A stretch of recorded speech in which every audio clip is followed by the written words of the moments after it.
Call the General Committee meeting to order. May I have a motion to approve the agenda, including additional items that have been circulated? Councillor Thompson? Oh, Councillor Thompson has a question. With regards to the agenda that directed to the clerk, in the additional items number 2 that we received today, there's 2 delegation requests. One of the delegation requests indicates it's been contact with town staff or council members, and it says if yes, with whom. It says Caitlin Group. Is that a?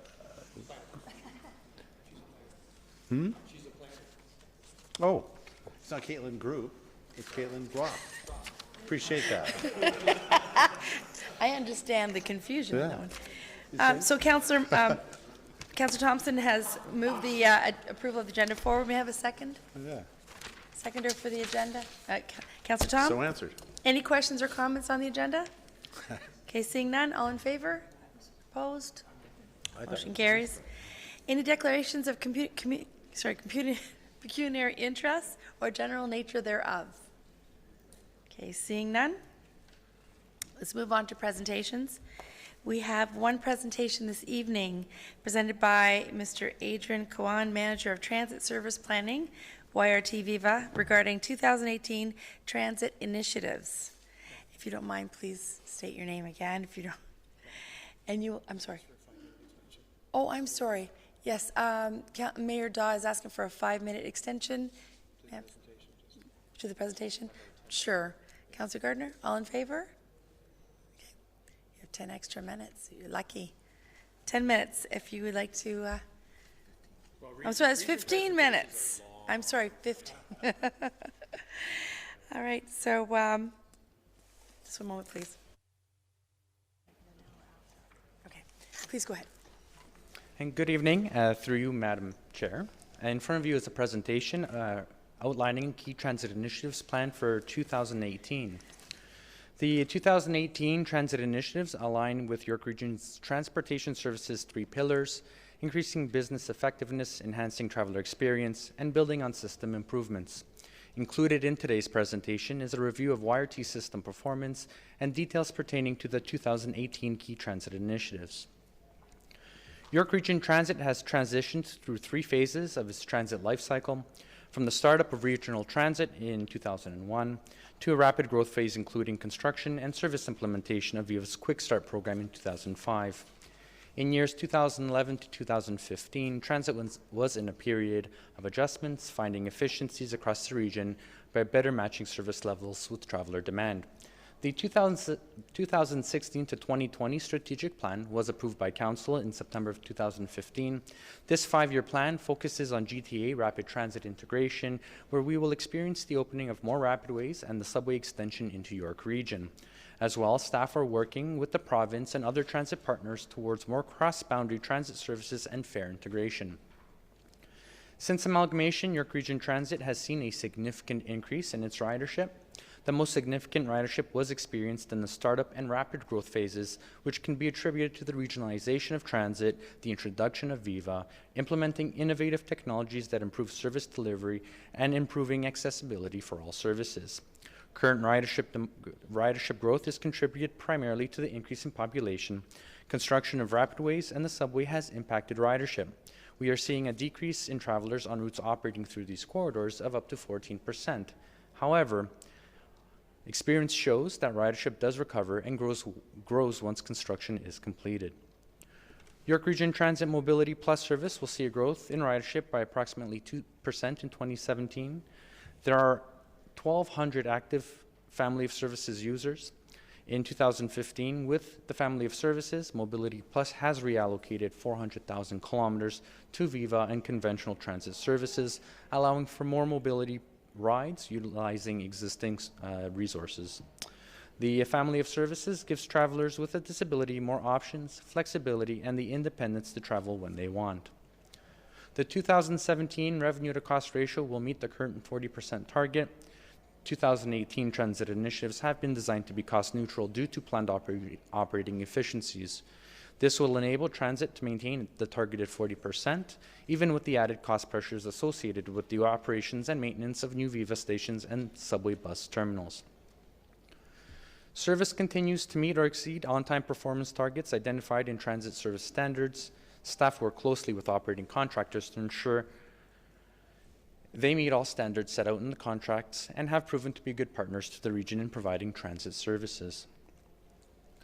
Each year, staff identify annual initiatives to be implemented, which support the direction of Transit's 5-year strategic plan and are all subject to budget approval. 2018 initiatives are planned to be cost neutral, but are likely to be the most transformational of all during the GTA Rapid Transit integration phase. To help define 2018 transit initiatives, staff conducted extensive consultation with travelers, non-users, local municipalities, schools and school boards, regional departments, transit agencies, and York Region citizens to obtain feedback on the proposed transit services. Staff also participate in approximately 200 community outreach events annually. At these events, staff educate travelers on their transit options and provide Presto card registration and support. It is a great opportunity to build transit awareness in each community.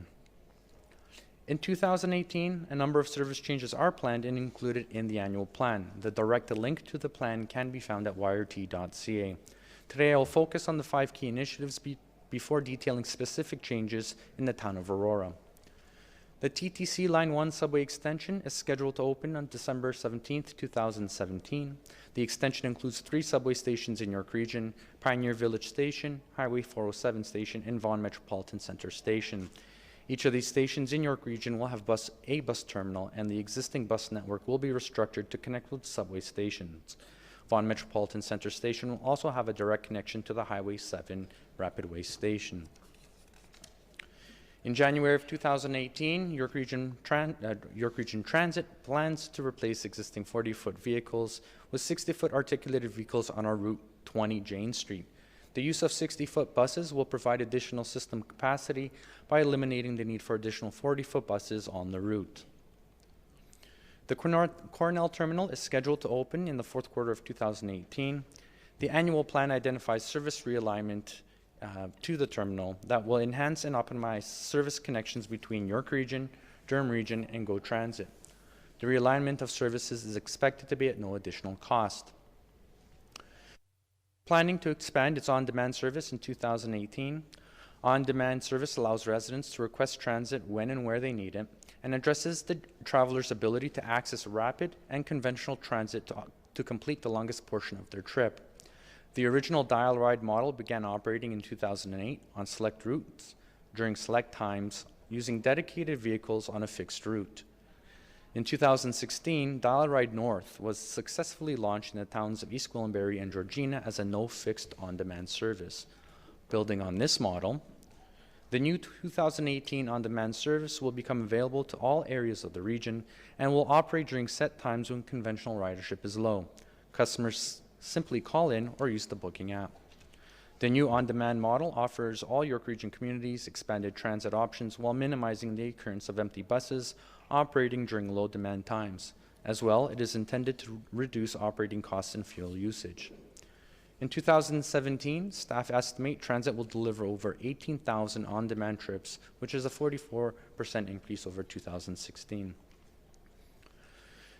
New cross-boundary service enhancements will simplify travel for Mobility Plus clients while making more vehicles available for spontaneous trips.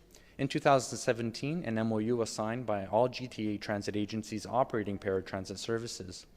The goal of the MOU was to harmonize the policies and practices for all systems and improve the traveler experience for persons with disabilities. In addition, all agencies agreed to accept each other's clients with no additional interview or assessment. In addition to the MOU, Mobility Plus began providing a one-call solution for all participating agencies where a York Region client calls Mobility Plus to book their entire GTA travel plan. In 2018, Mobility Plus will no longer provide trips south of Steeles Avenue, however, will directly transfer passengers to and from TTC's Wheel-Trans service at one of 4 dedicated locations along the Toronto-York Region border. All identified transfer locations have set criteria. They are barrier-free, open during Mobility Plus operating hours, have a telephone, a seating area for travelers, and are sheltered. All passengers will be transferred in a timely manner, as Mobility Plus already oversees the York Region customer cross-boundary booking for the GTA. Staff will travel train clients to ensure they are comfortable with the change. In addition, this recommendation will allow Mobility Plus to better service its increasing York Region ridership by having more vehicles available for spontaneous travel. I will now provide an overview of the transit initiatives planned for Aurora in 2018.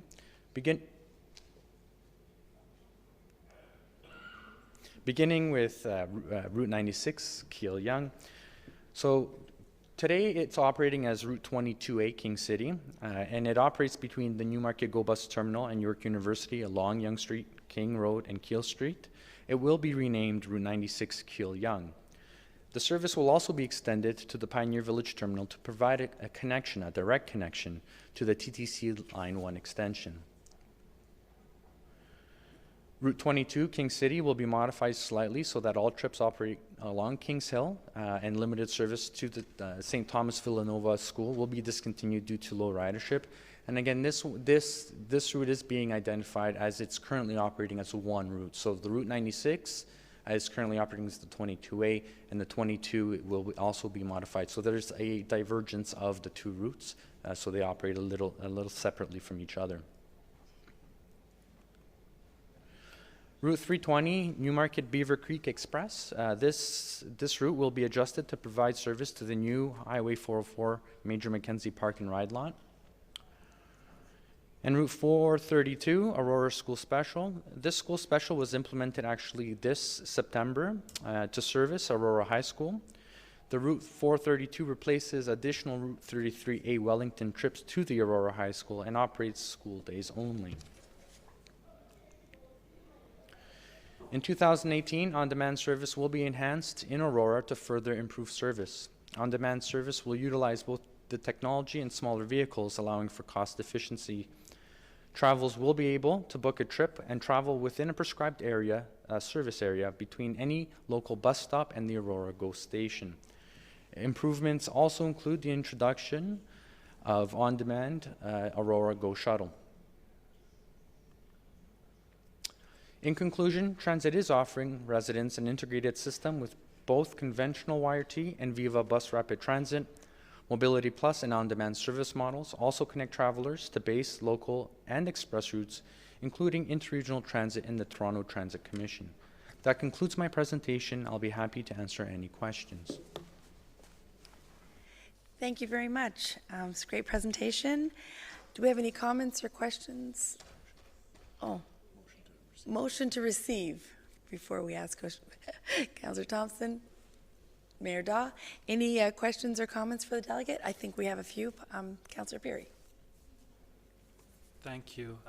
Through you, Madam Chair, to our presenter. Communities like Innisfil have recently moved towards a model where they're actually utilizing Uber in lieu of public transit. Is that something that the region of York is considering or has considered? Wondering if it's something you've considered to date. Through you, Madam Chair, we have considered using TNCs, Transportation Network Companies, as part of our integrated system. However, again, with the legislation in terms of the operation of private vehicles, we are still looking to see what model best fits our system, but we are in contact and communication to see what can be provided for York Region residents, along with what is happening in and around the GTA with the other TNCs. So yes, it is a consideration. However, at this point, nothing has moved forward. And in lieu of that, we also understand that providing our on-demand service could potentially fill that market gap. Perfect, thank you. And could you highlight your GO Train shuttle services that you alluded to? Through you, Madam Chair, our GO Shuttle services operate services in a given neighborhood and provide direct connection to the GO station during GO Train trip times. Little bit of a tongue twister. So we are noticing that there is a demand to the GO station. We have been providing these shuttles. Last year we did a restructure of the Aurora GO shuttle. We actually shortened it and redirected it to operate through more of the Aurora, or more neighborhoods in Aurora and are actually seeing an increase in the ridership to the GO station on these GO shuttles. Wonderful. And how do you impact that changing with the advent of two-way all-day GO train? Through you, Madam Chair. We also operate base services that operate past the GO station. So again, we will have to see what the impact of that two-way all day is. What our plan and our current service does operate and can accommodate those transfers throughout the day as well. Perfect. Thank you. Great. Thank you very much, Councillor Perry. Councillor Thompson. Thank you for coming this evening. In your presentation, you showed a slide that talks about a revenue to cost ratios for the 3 different bus routes, 2 of which operate at a 40% ratio. Just what are the targets that you're trying to achieve? Because both of them look fairly flat year over year. So through you, Madam Chair, our fare strategy had identified a 45% cost recovery. However, we had gone back and asked for a reprieve to stay at 40% through the transition of the implementation of new Viva Bus Rapid Transit and the subway extension. So right now our target is the 40. However, with the opening and changes in travel patterns through the region, we are expecting to see an increase in that cost recovery. Great. And then from an environmental perspective, I did note that you talked about having, larger buses on some of the larger corridor routes in terms of trying to reduce emissions. But for the local routes, say like here in Aurora, what kind of strategies are you employing to reduce emissions? So through you, Madam Chair, one of the initiatives that we have identified and would like to implement is an on-demand model service. Again, we have heard and we have seen during the low demand times, during the midday, we have buses operating on a fixed route schedule. The on-demand model will take a 40-foot, 30-foot vehicle out of the neighborhoods, and a smaller vehicle will only operate into those neighborhoods should a call be placed for transit services. Once that call is placed, a passenger will be picked up and taken to the main corridor where the conventional services are operating at the existing or more frequent service. Thank you. Good question. Thank you. Thank you, Councillor Thompson. Councillor Abel. Hello. Thanks very much for coming and presenting. The cost recovery, you have no numbers or anything for Aurora. You're doing your facts cost recovery are for the region overall.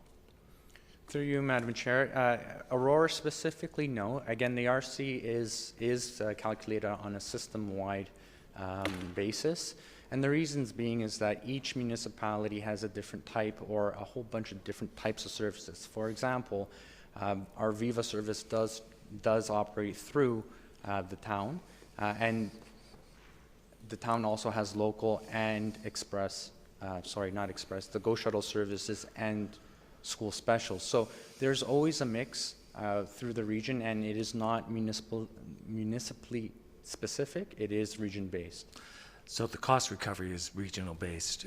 And my impression, and I'm up frequently in the mornings watching the shuttles, they're still the big 40-foot buses, and they are basically empty, and you don't have any numbers or anything to show what the costs are per rider on that shuttle. And the reason I'm saying this is because if we were shown or we could see that it was very, very low recovery, we might be suggesting right-sizing your fleet. And I do notice that you are taking steps to right-size the fleet regional-wise by employing larger 60-foot buses. And as well, you've mentioned that there is the on-demand that will operate, picking up and taking you to the nearest transit line. I think we have 2 or 3 that operate in Aurora. In Aurora, at low ridership times, how many buses do we have doing routes? We have approximately 7 routes operating in the town. Again, the number of buses, I would have to take a look at the frequencies and identify the number of buses. Through you, Madam Chair. Just on the comment of the cost per passenger, we do an analysis by route, by passenger, also known as the net cost per passenger on each individual route. So we do know where routes are performing very well financially and where others could improve. Is there any way you could send that for Aurora? Through you, Madam Chair, that information is identified in the annual plan. However, I can specifically forward it to you should you like a copy of that document. The on-demand service that you have is for off-peak periods, and you're saying that they're smaller vehicles, and they're bringing them to a main line. I'm familiar with sort of that term with the Mobility Plus, where they bring the smaller vehicle and then offload to what they call family of services. That's a similar sort of idea? Through you, Madam Chair, that is correct. Okay, thank you very much. Page 7, you have Mobility Plus on-time percentages, and you're sitting basically at about, I think, 75%, if I'm looking on that. No, you're at about 95. That on time, what are your parameters on that? As I understand, if I book a time from Mobility Plus, say for 12 noon, I have to be ready at 45 minutes before or prepared to wait 45 minutes after that time. Is that still employed? Mr. Glenn? For 20 minutes.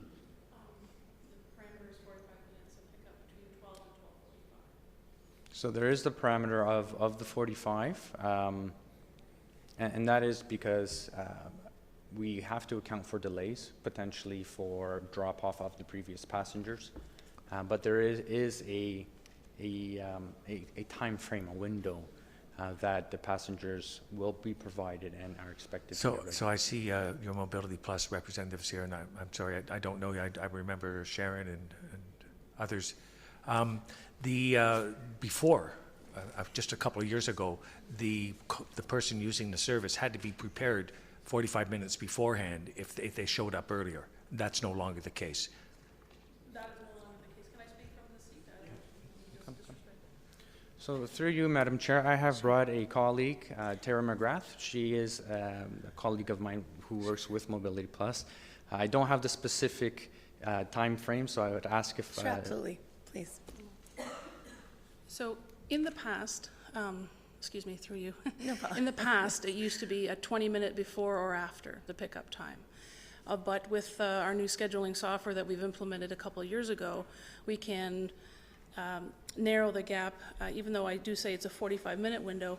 If you're asking for a pickup at 12 o'clock, we'll say we'll pick you up between 12 and 12:45. That's that window now. I understand. Because before, if they had to be ready before that time, sometimes they weren't quite ready, or they had to adjust for it. Right. And if they were being picked up, say at a mall or something, they would, those same parameters. So you're allowing no earlier, but 45 minutes, which is what the service is providing. And so when you have that service of 45 minutes, you are reaching it 90% of the time. Yes. Thank you. The only other question I'll ask while you're there, are you doing different vehicles now? Because I understand the MV1 van is being employed, so you are right-sizing your fleet to accommodate things moving forward. Okay, that's Yes. great. Yeah, we have sedans, like four-person sedans. We have accessible vans, a Sprinter, MV1, and the Arbuck. Yeah, the MV1 That's the is newest. growing in popularity and is is really one of the better ones and that Yes. I've been introduced to. So that's great to see that Mobility Plus is seeing the need and doing that, and I appreciate that. That's great, thank you. And thank you. So, and again, so that's basically my comment, is that, Aurora's very unique as you're bringing down the Viva line down Yonge Street from Davis. It's going to stop at the part of the downtown because the streets are so narrow, and then it's going to pick up south of the town. And the Viva Rapid Line, whatever we call that, is then going to be implied after it gets out of Aurora downtown core. And I'm sorry, Madam Chair, That's to be good. monopolizing, No, but I no, just, Councillor it's Abel, the only keep going. opportunity I get. No, it's okay. So that's a fair comment? Through you, Madam Chair, the comment, yes, I mean, the Viva Blue line is operating down Yonge Street. I'm talking about the construction for the Rapid Line that's coming down Yonge Street. It's right now at Mulock. Yes, They're going to put a center lane down, much like they have on Davis, that is correct. and then when it gets to Aurora, of course, it can only go down past St. John's so far, and then it has to abandon that format, and then it picks up when it gets down south of the tracks. Through you, Madam Chair, I believe that is correct. I can provide you with the limits of the rapid way construction. However, through the downtown, it will enter into the general purpose lanes due to the width. And so that is my point, that it's unique.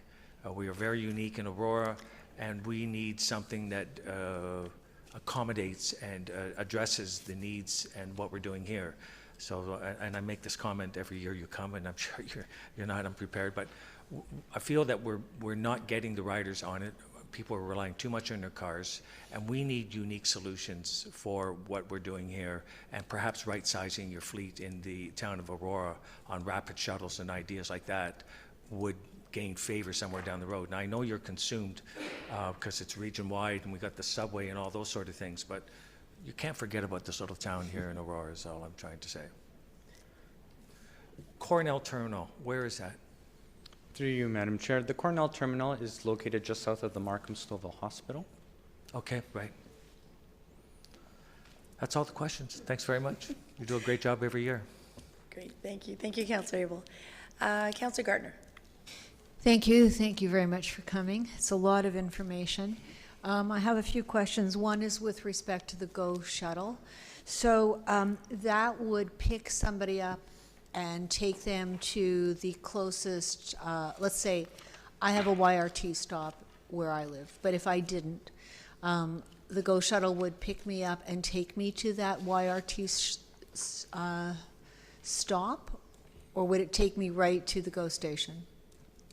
Through you, Madam Chair, the existing GO shuttle that's operating is operating on a fixed route. So there is a map and a schedule provided, and just for example, this is the route navigator with the scheduled times connecting you. at the GO station. So this is what we're currently operating. Thank you.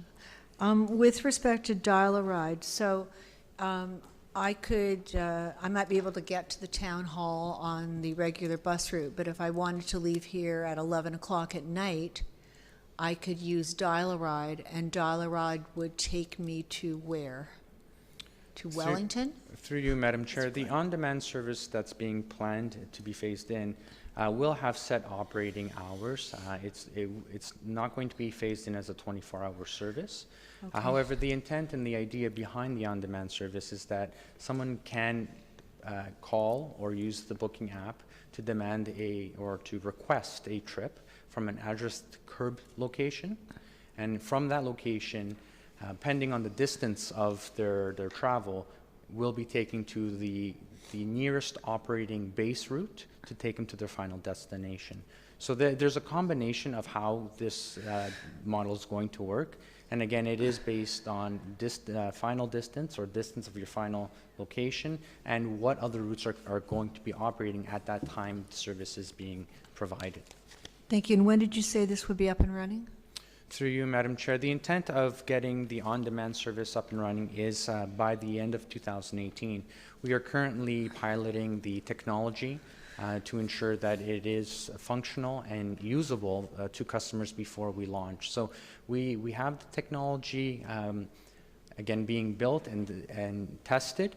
And then once we are comfortable with launching, we will begin opening up the zones identified in an on-demand strategy that we completed this year. Thank you. And last question, with respect to the Mobility Plus cross-boundary service enhancements, could you say how that's going to work? Somebody would take Mobility Plus from Aurora to a point and then transfer to Wheel-Trans? Is that how it would work?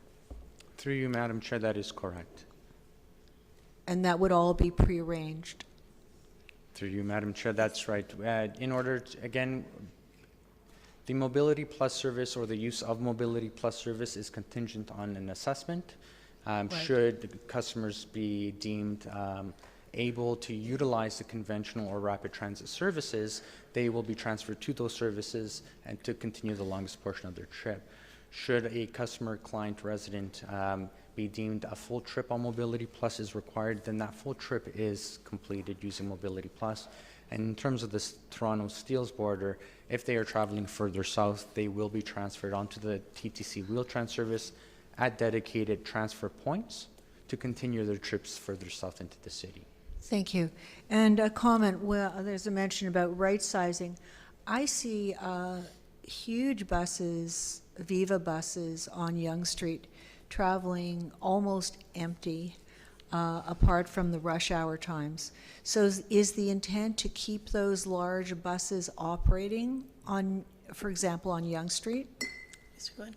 Through you, Madam Chair, the intent is to continue operating. However, during the midday, during the lower demand times, frequencies are reduced on the service, so you don't have as many buses coming through. Again, with, say, the Viva service, different areas of the region have different demand times. So a vehicle traveling that seems to be traveling empty through Aurora may be picking up all the way further south, and that frequency is required further south and or to the north. Again, it depends on the time and the direction of travel during the day, and that's why you may see some of that happening. Thank you. That's a fair comment. Thank you. Thank you. Thank you, Councillor Gardner. And Councillor Kim. Thank you, Madam Chair. Through you to the presenter, thank you for coming. On the revenue to cost ratio slide, I think we asked this question last year, but I'm just wondering whether prognosis is better this year than last year. I noticed that the curve has been relatively flat with respect to the revenue to cost ratio. Is cost recovery at all in the horizon, or is it pretty well a pipe dream and this is what we can expect for the next 10, 15 years? Through you, Madam Chair, the cost recovery is expected to increase over time with the opening of these rapid transit projects that we're currently opening. And again, Subway is opening mid-December. The rapid transit Rapidways are continuously opening as we finish the construction. And we have seen an increase in ridership in those corridors once the projects are completed. So I would say it is a goal to achieve when, again, it is contingent on the increased use of public transit, and we are seeing that increase with the completion and operation of these new facilities. Thank you. Thank you very much for your presentation. Are there any other comments or questions? Seeing none, again, thank you very much. Thank you. Great presentation as always. May I call the vote? All in favor? Opposed? Motion carries. Thank you again. That's great. All right, we're going to move on to delegations this evening. We have 3 delegations. The first one being Ms. Angela Scabaris, MSH Planning, representing 2567086 Ontario Inc., regarding item R2 PBS 17-079, proposal for zoning bylaw amendment application. If please state your name. Be reminded you have 5 minutes for your delegation, and you'll have a signal when you reach your 4th minute. So you'll know. Thank you very much. Go ahead. Good evening, Madam Chair, committee members. Angela Scabaris of Macaulay Show-Me-Housen. I'm here on behalf of Ms. Dolly Dosa, the owner of 5 properties, 4 on George Street and 1 on Tyler. We have a request before council this evening to allow for the submission of an application for zoning amendment. Subject property is outlined in red. Subject site is designated staple residential in the town's official plan, which permits, among other things, a variety of built form and density, including ground-related residential uses. The current zoning is R2 and reflects the single detached dwellings that are on the site and to the south of the site. However, you can see from the zoning schedule there have been a number of amendments in the area, and we were actually surrounded by 4- and 5-story apartment buildings to the north, the northeast and east, and slightly to the southeast. My client is proposing the development of approximately 26 freehold townhouses on a condominium road. The intent is to sever the lot on Tyler Street and redevelop it as a single detached lot. Right now, Tyler, the property on Tyler actually opens up, flares up at the back. It's quite an unusually shaped and large parcel.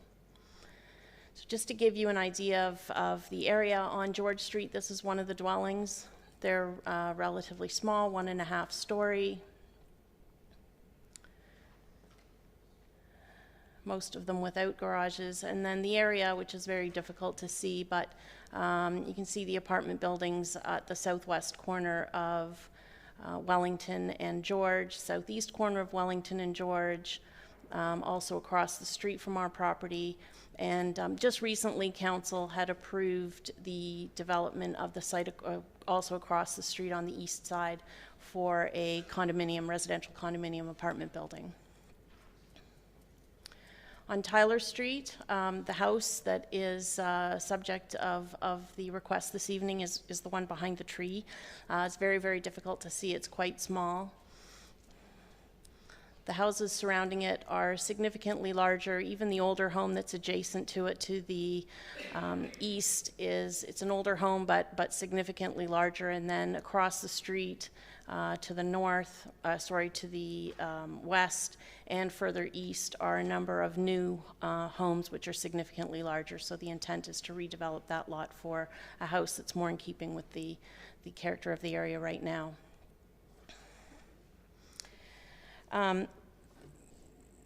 We are before council this evening to request that council allow for our submission of an application for zoning amendment to permit the townhouses.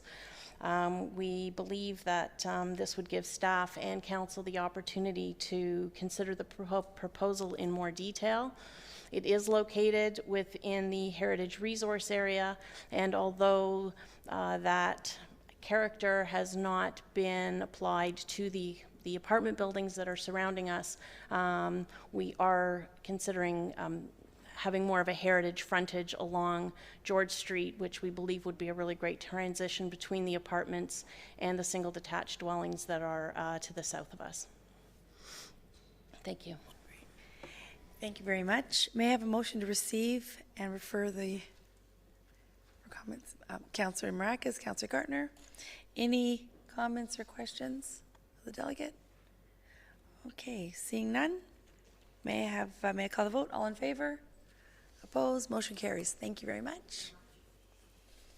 Our second delegate this evening is Mr. Murray Evans, representing L&B Aurora Inc., regarding item R2 PBS 17-079, proposal for zoning bylaw amendment application.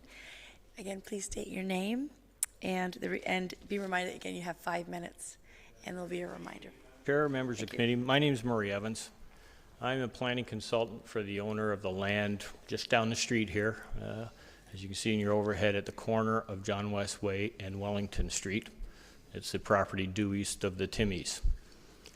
My client is interested in redeveloping the lands, and I'm here just like Ms. Caveras to ask that the committee adopt the recommendation provided by staff in its staff report. Our item is sub A in that report, wherein staff has indicated that the application has some merit and is worthy of consideration by council at through the future planning process.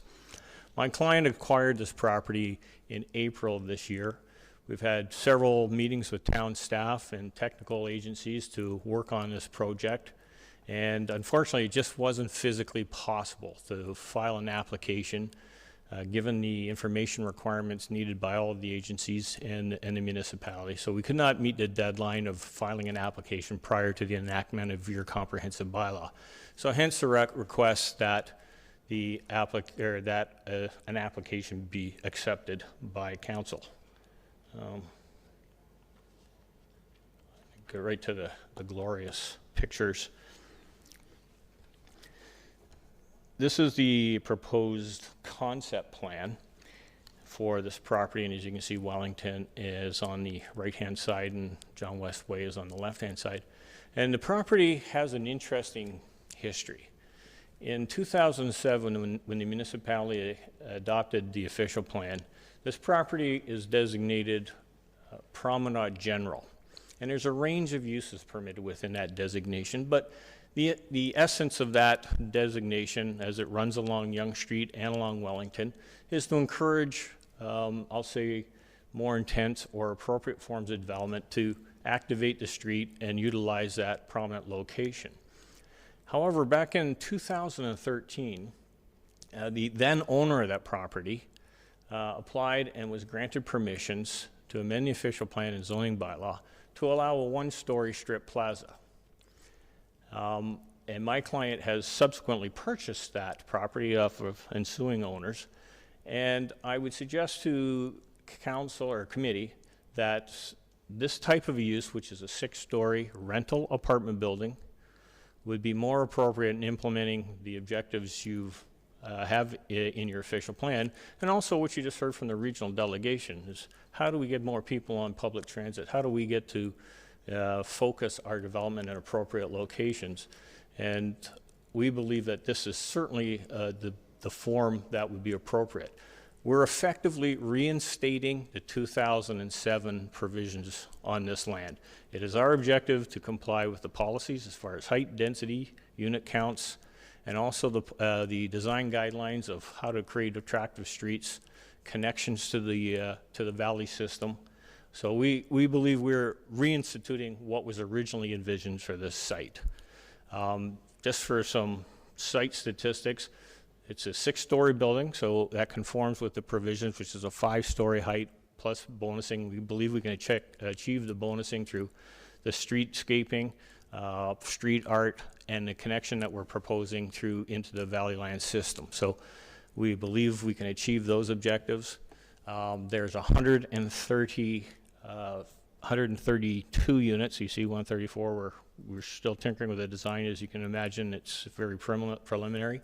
80% of the parking spaces will be underground, so we're trying to create a more attractive site. We have a range of 1, 2, and 3 bedroom housing, and the proposed unit sizes as we see it now range between 800 and 1,500 square feet. So you're not getting the small box units you might see elsewhere in the municipality. So if I can leave it with you, some more sites. Is a proposed landscaping plan. We have amenity space on the roof and connections to the valley and in internal amenity spaces. And you can see there's, of the 160 parking spaces, 30 are on surface. The remaining 130 are below grade.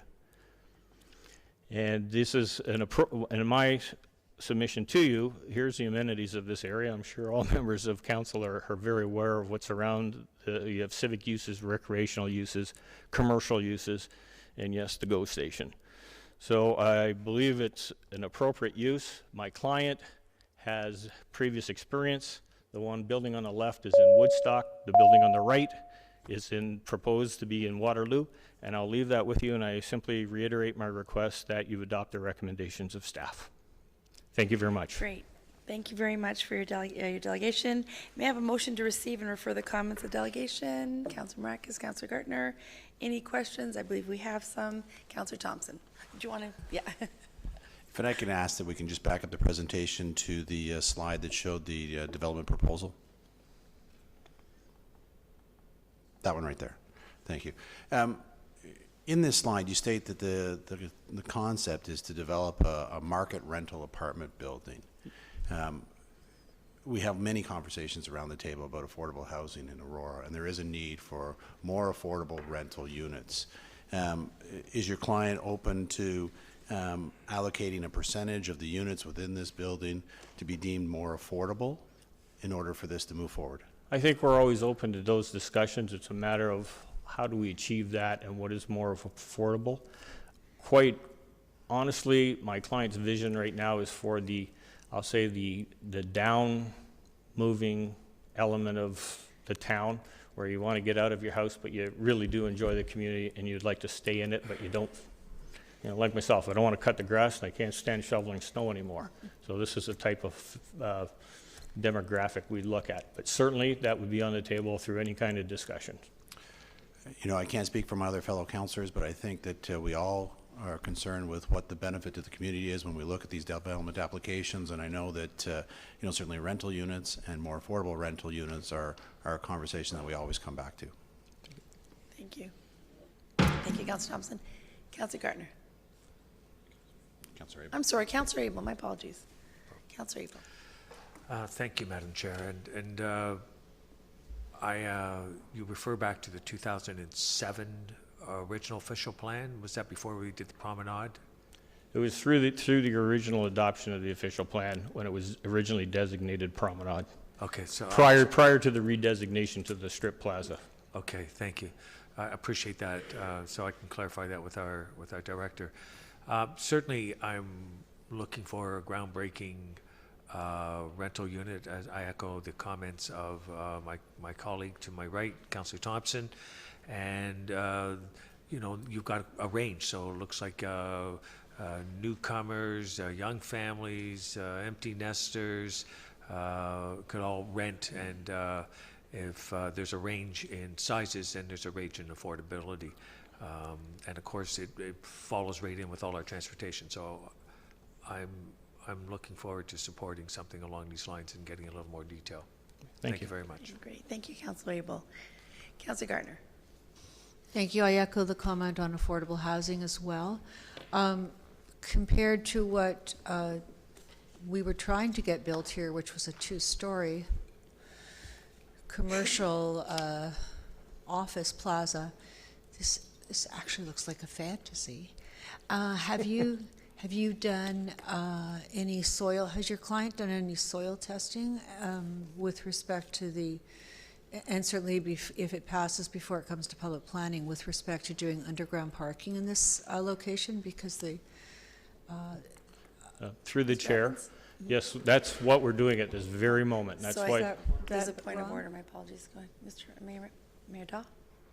I'm sorry, but we're talking about the merits of the application, not about the merits of bringing it forward. And I just don't think that's appropriate. Okay. Thank you. Thank you, Mr. Mayor. I have a different opinion, but I'm willing to let that go. Thank you for coming. Thank you. Thank you very much. Any other? Councillor Maracus. Thank you, Councillor Gardner. Thank you, Madam Chair. Through you to the delegate. I'll probably just leave you with a comment, because I know that it's not really a question, but you mentioned about you can achieve that bonusing through some of the attributes that you're putting forward. Just want to leave you with the thought that maybe to think about under Bill 7 with the inclusionary zoning, you can achieve that bonusing through allowing for the affordable housing within sections of the building. So I'll just leave you with that to think about. Thank you. Thank you. Thank you, Councillor Maracus. Mayor Daw. And thank you. And I don't mean to give the delegate a hard time or council a hard time, and I should have actually called the point when Councillor Thompson was speaking. I just have a concern that we're speaking about the wrong thing at this point. That's, in my opinion, that's a public planning issue, not what this delegate is asking, which is simply to bring forward that we'll let them put it in. So that's it. Understood, Mayor Daw. Thank you very much. I think we're just a little excited about what we're seeing in front of us, so we're getting carried away. But thank you very much. And any other questions or comments around the table? Seeing none, I'll call the vote. All in favor? Opposed? Motion carries. Thank you very much. Okay, on to our last delegation of the evening. Mr. Jack Duggan, representing RS Homes regarding item R2 BBS 17-079, proposal for zoning bylaw amendment application. Again, please state your name and be reminded you have 5 minutes. You'll hear a tone at the 1 minute mark. Thank you.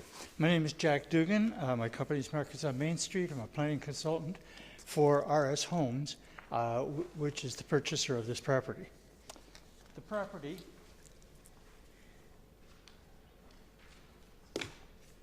is on the south side of Metcalf Street. Let me turn that. There we go. South side of Metcalf Street, just west of the GO Station parking lot, 2 blocks south of Wellington. There's 3 existing 1.5-story houses. And the property is bounded on the west by Edward Street, Metcalf on the north, and the one remaining property that we weren't able to acquire to the east. Industrial development to the north and industrial development to the south, and of course the GO parking lot to the east. To put this into context a little bit, this is a schedule from your official plan, and you'll see that the Aurora Promenade extends not only along Yonge Street in Wellington, but down Berksey Street along the CN Railway, adjacent to the GO station, the GO parking lot. And all of the properties along Berksey Street, along here, are all part of the Aurora Promenade, with the exception of that little notch there, and that is the property that we're talking about tonight. The proposal is to develop that property in a manner that is consistent with the Aurora Promenade. Whether or not it becomes part of the promenade, that's a question to be determined at a later date. But at the moment, these properties, they're currently zoned industrial. Under the new bylaw 6000-17, that will change to R3, which permits single detached houses. But we feel that redevelopment of these properties to a greater extent would be more sympathetic to both the promenade policies and make a great edge to the existing neighborhood. So the proposal is to take those three properties, and you can see them there, and to redevelop them with 24 stacked townhouses. That proposal is here. And the stacked townhouses will be 4 stories, but for building code purposes, half of the lower story will be half in the grade, which means that the buildings will be 3.5 stories high as you see them from the surrounding streets. When the official plan for the Aurora Promenade permits 2 to 5 stories all along Berksey Street, I think the 3.5 stories is a good transition between the houses to the west and the more intense development that we can expect to see along that corridor. All of the parking will be behind the buildings, so the buildings will have a frontage on the street without cars, and I think it'd be a terrific addition to this neighborhood. We have anticipated the acquisition of the property to the east to round out this block. It may not be available, but we have a plan where we could extend the nature of this development to include that property, and so the coordination and integration of properties has been thought out ahead of time. We're only at the stage of acquiring the property right now, so we have not started that massive range of studies that will be needed. We will need an official plan amendment, zoning amendment, site plan approval, and of course a condominium application. All of those things are to come. But that's where we're at today, and thank you very much. You still have 1 minute if you were willing to. Yes. You're good? You're all done? Yes, I am. Great. Thank you very much. May I have a motion to receive the delegation? Councillor Thompson, Councillor Gardner. Any questions or comments for the delegate? Okay, seeing none, I'll call the vote. All in favor? Oh, there is. Hey, they appeared. Councillor Perry, that was fast. Thank you, Madam Chair.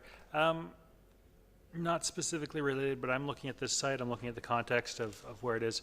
Was there any thought given to going up and looking at maybe a condominium of some? It's a very small site, just 3 lots. Okay.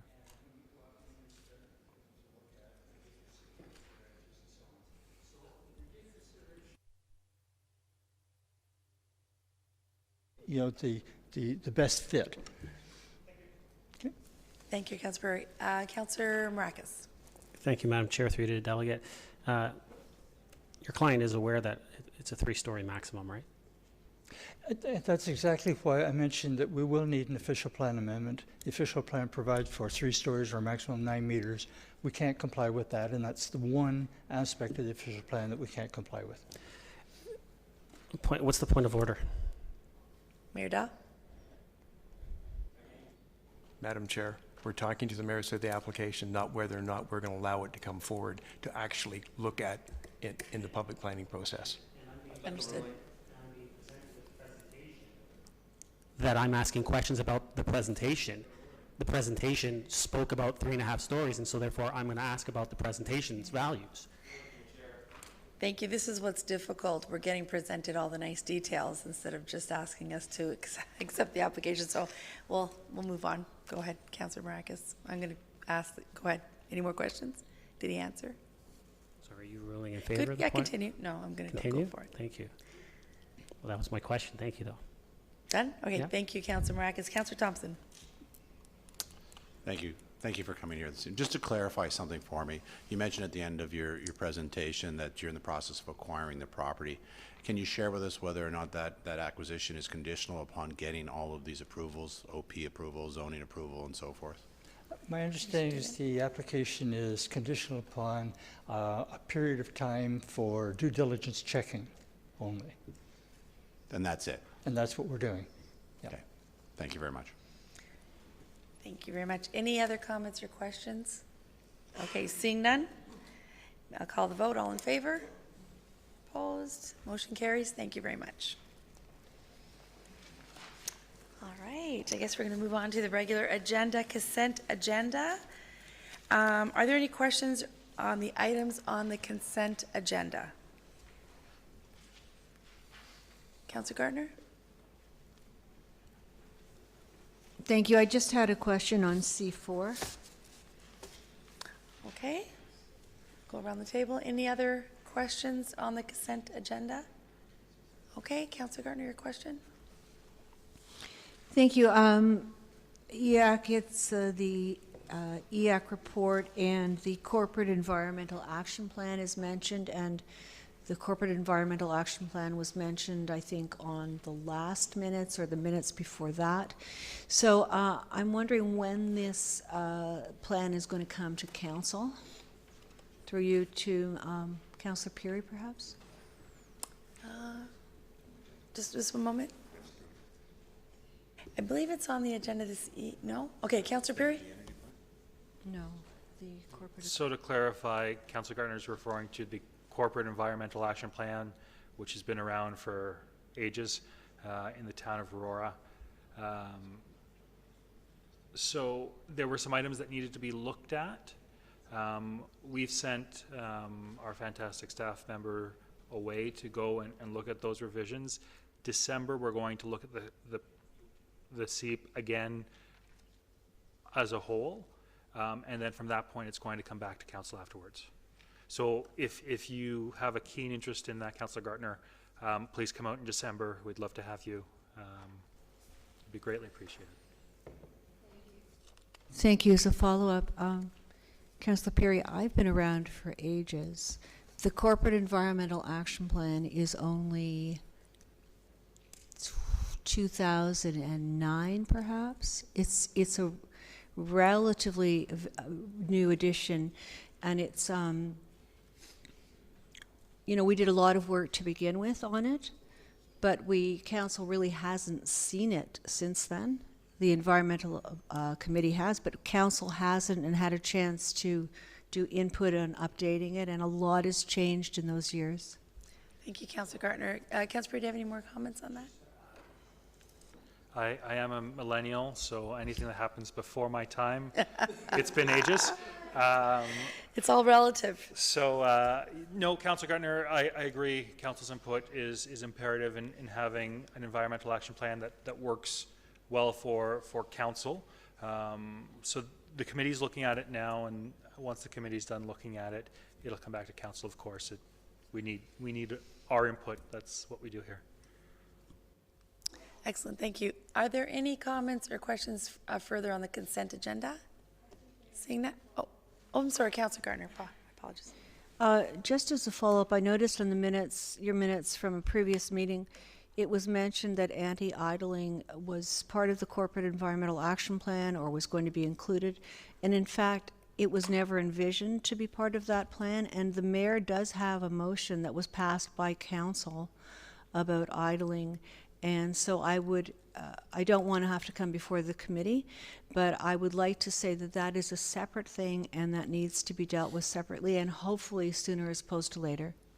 Thank you so much. Thank you, Councilor Gardner. I appreciate those comments. Any others around the consent agenda? Okay, seeing none, all in favor? Opposed? Motion carries for consent agenda. Yes. Councilor Perry. Just because there are so many people here for item R2, can I move that one forward first? I'm looking at numbers, not uniforms. Are you asking that we move item R2 forward? I'm asking that we move item R2 Do I have a forward. seconder for that? No? No seconder? Oh, Councilor Tom? All in favor to move item R, sorry? Did you want, I'm sorry. Councilor Perry asked if we could move R2 ahead before R1 due to, someone second, Councilor Tom second. We can vote. Everyone in favor of moving R2 forward? Okay, opposed? Okay, motion fails. So let's go back to consideration of items requiring a separate discussion. Every item will be discussed and voted on separately. Let's start off with item number R1. And may I have a mover and a seconder to move this item forward? Councilor Perry, Councilor Thompson. This is 2018 Central York Fire Services budget for Aurora. And presentation. Chief Lang, please come forward. Nice to see you. And we have 10 minutes.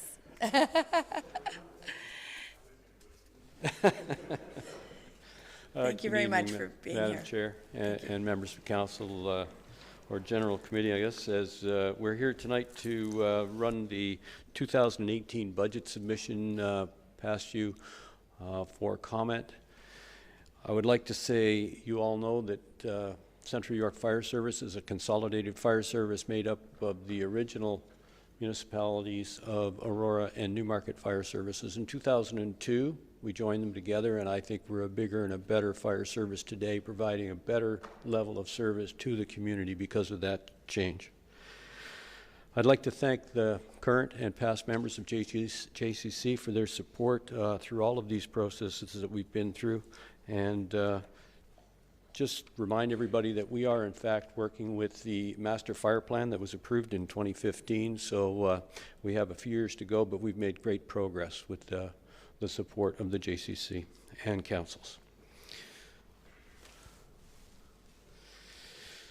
So just a quick overview here. This basically shows you the differences between the two components of the budget. Wages and benefits, as you can see, make up nearly 85% of our budget request, and the other operating expenses make up the difference. So our total budget request for 2018 is $25,806,000. This is a breakdown of the wages and benefits portion that makes up the largest component of the budget. This includes all the wages, and there is a bit of an increase in here. There's also step increases for staff if they've been with us longer periods of time or they get promoted throughout the ranks. We have 23 recruits that are working through the system currently. We also anticipate about 3.6% increase in our budget, our benefits expenses, which would be about $174,000. But what I'd like to point out is the overtime budget line has not increased and has not increased for a number of years. We continue to monitor how we spend the money on overtime, and we've been very successful. But I'd like to explain to you one more time, just so we're all clear. We do this by taking staff numbers down on some fire trucks, and if there are insufficient numbers of staff, we will take one truck out of service. At no time will the community be at higher risk. It's just a way of us to control the cost. As you know, there are limited opportunities to reduce the wages and benefits component of our budget. So the other operating budget, this is all the money we need to make everything work. It's fuel for the vehicles, fleet repairs, facility repairs, our dispatch agreement with Richmond Hill Fire. They dispatch for 5 communities in the region. While we haven't had an increase in our dispatch amount, there will be an increase coming with the 2019 budget request. We do see that there has been an increase in the ARF request, and that just matches up with the expenses that we predict over the next 10-year period. The capital budget is showing a request of $1.225 million, and parts of that are a new fire engine for Station 4-5, which we're in the process of preliminary design. Met with the JCC and the architect today, and there will be a report coming to council just to show you where we are with that process. So all the equipment that we use, they have regular life cycles, and for health and safety reasons, the protection of our workers, we have to make sure we replace articles when they're worn out. One new addition that we're adding is tablets. The tablets would be carried on the fire truck and would allow for real-time entry of data for safety of the firefighters and up-to-date information. Currently, we do this on paper. It takes an inordinate amount of time to get that transferred into a digital format. This is entered and the information is there immediately. It also helps our fire prevention people if they have to do inspections. They can write orders and approve plans right when they're on the scene. So the 10-year capital forecast, you can see that the ARF contribution has been increased by approximately $200,000 a year until 2023. There are 3 colors of bars on this chart. The one is the capital request, the first. The actual amount is the second one, and the third one, the blue line, is the ARF balance. You can see we're in a negative position, but with the added ARF funding put in, we become positive in 2023. This plan has been endorsed by both treasurers, Aurora and Newmarket, and endorsed by the JCC. So the highlights of the budget is we were presented with a funding target, and we managed to come in below the target. We have staffing recommendations included in this budget from the Fire Department Master Plan update, which will include an IT resource person and the 4 additional firefighters. As you remember, we're on a 5-year program to add 4 firefighters a year to coincide with the opening of our 5th fire station. The increased ARF contributions will meet capital financing requirements, and there will be a shift in operating costs of about approximately $129,000 due to the way that we calculate the cost between municipalities, Aurora and Newmarket. As you know, there's a 3-factor, it's based on population, based on assessed value, and the number of incidents that we respond to in each community. So right now, that's averaged out on a 4-year rolling average. So that basically is what we're presenting to you. Again, we've developed this budget to meet the targets, and as such, I'm happy to take any of your questions at this time. Thank you very much, Chief Lang. May I have a motion to receive the delegation? Councillor Garner, Councillor Thompson. Any questions or comments? Councillor Thompson. I'm sorry. Oh, yeah, Councillor Thompson. Thank you, Chief, for being here this evening. You mentioned at the outset that a lot of this is driven by the Master Fire Plan, which sort of outlays some of the future growth, future needs, as well as some of the capital pressures and operating pressures coming forth in long term. For those on council that may not be familiar, or even for residents, is the Master Fire Plan available on the Central York Fire Services website? Through Madam Chair. Yes, it should be accessible there. And I'm not sure if it's available on ours or on the town of Newmarket as well, but it might be a good thing to try and put some links there, because I really think that it's important for both communities, residents, to understand, the needs and where some of the challenges are, because, as we move into our budget process, it's always been noted that, the fire service budget takes up a large portion of the town's budget, and rightly so. And so that it's important people understand, how we're addressing those needs in the long term. Yes, sir, we'll look into that. Thank you, Councillor Thompson. Councillor Tom. Thank you, Madam Chair, and thank you, Chief, for coming and presenting your presentation. You mentioned in your remarks, and it's in the report, and certainly in the fire plan, with respect to the new fire station coming online. That's why we're hiring 4 new firefighters this year. We hired 4 last year. I think we're hiring 4 next year as well. Is that correct? This will be the third of 5 years. So Third of 5. we've got 2 completed. 2018 will be the third, and then there is the remaining 2 years. And the report that we have in front of us talks about on page 6 that we pay 75% of their salary now and then 25% later or next year, and that we're paying 25% of last year's cohort in this budget. Do I understand that correctly? Through you, Madam Chair. Yes, it's the annualization of the wages. We don't hire them till April, so we miss the first portion of the year. We carry that cost over to the next year, but then we start the next graduate group when those ones are finished their first year. Cool, so I understand that correctly. And then with respect to salaries over the 5 years, are they consistent with a graduate group from the first year to, say, the last year, or do they increase year over year in terms of the salaries that a recruit would get? Through you, Madam Chair, the salaries, when they originally are hired, are at 70% of a first-class rate, and each year after successfully completing the requirements and an examination, they would go up 10% until they're at the top rate. Great. That's all the questions I have. Thank you very much for coming, Chief. Thank you. Great, thank you, Councillor Tom. Councillor Gardner. Thank you. I'm simply going to thank you very much for coming and for all the work that you do and your crews, your admin staff, everybody to help keep us safe. Thank you very much for your support. Thank you, Chief. Councillor Maracas.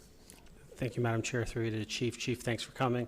I know this isn't the first time I've heard this, and just wanted to say that thank you for all the hard work that you've done and your team has done. I know that we've set a 1.3% target within the tax increase for the next 5 years, which we've already done 3, as you said, and you guys have been able to come in at 1.1. So I want to thank you for the hard work that you guys did in coming below that target. So thank you. Thank you again. That's fantastic. Any other questions of Chief Lang? Seeing none, I just want to thank you again, Chief Lang, for coming this evening and presenting to us. And of course, I am partial to the fire department. I also want to thank you for a beautiful walk through at my father-in-law's funeral. It was really touching and very beautifully done. So just thank you very much. And thank you for coming here this evening. Seeing no other questions or comments, all in favor of the delegation? Opposed? Motion carried. Thank you very much. Thank you. On to item number R2. Proposal for zoning bylaw amendment application. May I have a mover and a seconder for this item? Mayor Daw, Councillor Kim. Questions, comments? Councillor Abel. Thank you, Madam Chair. We've just completed this year a comprehensive bylaw review. And so if I could ask, just so I understand, the reason these 3 are on one report is because they're looking to, they wish not to wait the 2 years. Could I ask that through you, Madam Chair? Yeah, thank you, Councillor Abel. Mr. Mamuno, if you can perhaps provide an explanation as to why these are on our... Certainly, through you, Madam Chair. That's correct. So we have 3 proposals with requests to amend the existing zoning bylaw to implement the various development proposals. So I'll go one at a time. Of course, the second one on Wellington, I am familiar with, as we are from last term. So it seems to me, but the other ones I'm not. So the one on George Street and Tyler, Have they been working with you with applications and such, through you, Mr. Madam Ono? Chair? Through you, apologies, through you, Madam Chair. That's correct, Councillor Abel. The applicants have been working with staff for at least 6 months prior to Council's approval of the new zoning bylaw back in June. And we did take a earlier report to our Heritage Advisory Committee with the request to remove those 3 or 4 properties from the heritage inventory as well. On George Street, okay. So the one on Metcalf, I'm understanding the properties haven't even been acquired, so I'm going to send, but I'll ask anyways. Have they been talking to you? I mean, they haven't even acquired the properties. Mr. Muno? Through you, Madam Chair, they have been in discussions with us for some time, and they are the beneficial owner, and beneficial owners can submit planning applications provided they have the consent of the registered owners. But they have been in discussions with us for a number of months as well. Discussions, any applications? No. No. No applications. On George Street, have there been any applications? No. But the one on Wellington? No, again, no applications can be received. You know, if there's a need for a zoning amendment application as a result of that freeze, they need to come before council to get a specific resolution to allow those applications to be accepted and then considered through the normal process. Madam Chair, through you, the thing that my understanding from some of the ones that we've seen prior to this, they've done archaeological studies, they've put applications in for environmental protection, and those sort of things have been done. Those are the sort of applications, and they're doing those before they come before zoning applications. So they've been in contact and doing things through the building permit. But is that the case on George Street? Mr. Muno? Through you, Madam Chair, I'm not sure of the extent of the background studies that they've been working on. We would not see those, but they may be working on some background studies. George Street, they were working with us and the Heritage Committee on the request to remove those from the properties. I understand that the John West Way and Wellington Drive, they are working on the various background studies that are required to support the development proposal. Nothing's been submitted to the planning department. Right. Okay, so I guess it's sort of a comment. This isn't as deeply going forward on 1 or 2 of these applications. I am very familiar with the one in Wellington. From last term, we had a lot of discussions about that and the proposal on the site, and we had talked about environmental protection. I recall some of those things from last term. So I think what I would like to do is, I'll do it offline, is get a better understanding and then probably ask for them to be voted on separately. Is that possible? Sure. Thank you. Yes, Thank you. Yes, Councillor, we can absolutely do that. No further questions? Good. Councillor Thompson? Thank you, Madam Chair. I understand that what's before us really is just a decision whether or not to move forward in the process and allow us to consider these zoning bylaw changes. But at the same time, the report in it includes the details of the proposal, and it's clearly stated that's included for our information and consideration. And so, if they're asking us to consider the application in order to make a decision, then I think it's fair that we ask certain questions. So, through you to Mr. Muno. Mr. Muno, as Councillor Abel stated and others have stated before, we have a comprehensive zoning bylaw that essentially put a moratorium on these kind of applications for a 2-year period. And so, from my perspective, when the applications come forward, they're actually asking for an exception to the rules. So I'm not just looking at the application itself, but what's the benefit to the community. And so with regards to the 6-story apartment on Wellington and John West Way, I made the question to the delegate with regards to affordable housing. In your experience, is there any way to get a commitment out of them so that moving forward in this process is conditional on them agreeing to make some units more affordable? Mr. Muno? Through you, Madam Chair, we certainly can, but that would have to happen as part of the discussions at the zoning and site plan stage, specifically the zoning stage. So we can request specific public benefits, especially if they are seeking an increase in height on our official plan, and we could then nail those down through the zoning bylaw and a special agreement as part of the Section 37 under the Planning Act. That would be, again, tied into the zoning bylaw and future site plan agreement. That's not exactly what I'm looking for. I think, you know, again, it goes back to being asked for an exception to the rule. As it stands now, I'm not open to including and allowing the zoning bylaw change to go forward. However, if they were open to doing some affordable housing, which we badly need in Aurora, then I would be more, because then I could see the community benefit and a reason to allow them to bring that zoning application forward now. That's my comment. Great, thank you, Councillor Thompson. Councillor Tom. Thank you, Madam Chair. I just request if, and perhaps get clarification that we can split these and vote on them separately. Yes, we can do that. That's, that we're going to be doing that. That's been agreed to? Oh. Yes. Because I was daydreaming then. I guess I'll just say, well, you know what, I can just wait for the vote. Thank you. Thank you, Councillor Tom. Councillor Gardner. Thank you. I think I need to clarify something through you, Madam Chair, to Marco, and perhaps with Councillor Tom. I need to clarify something. The application for George Street has come to the Heritage Advisory Committee, but my understanding is that the Heritage Advisory Committee decided that it was premature. So, in fact, we're not working with the applicant at this point. Is that correct? Mr. Mamuno?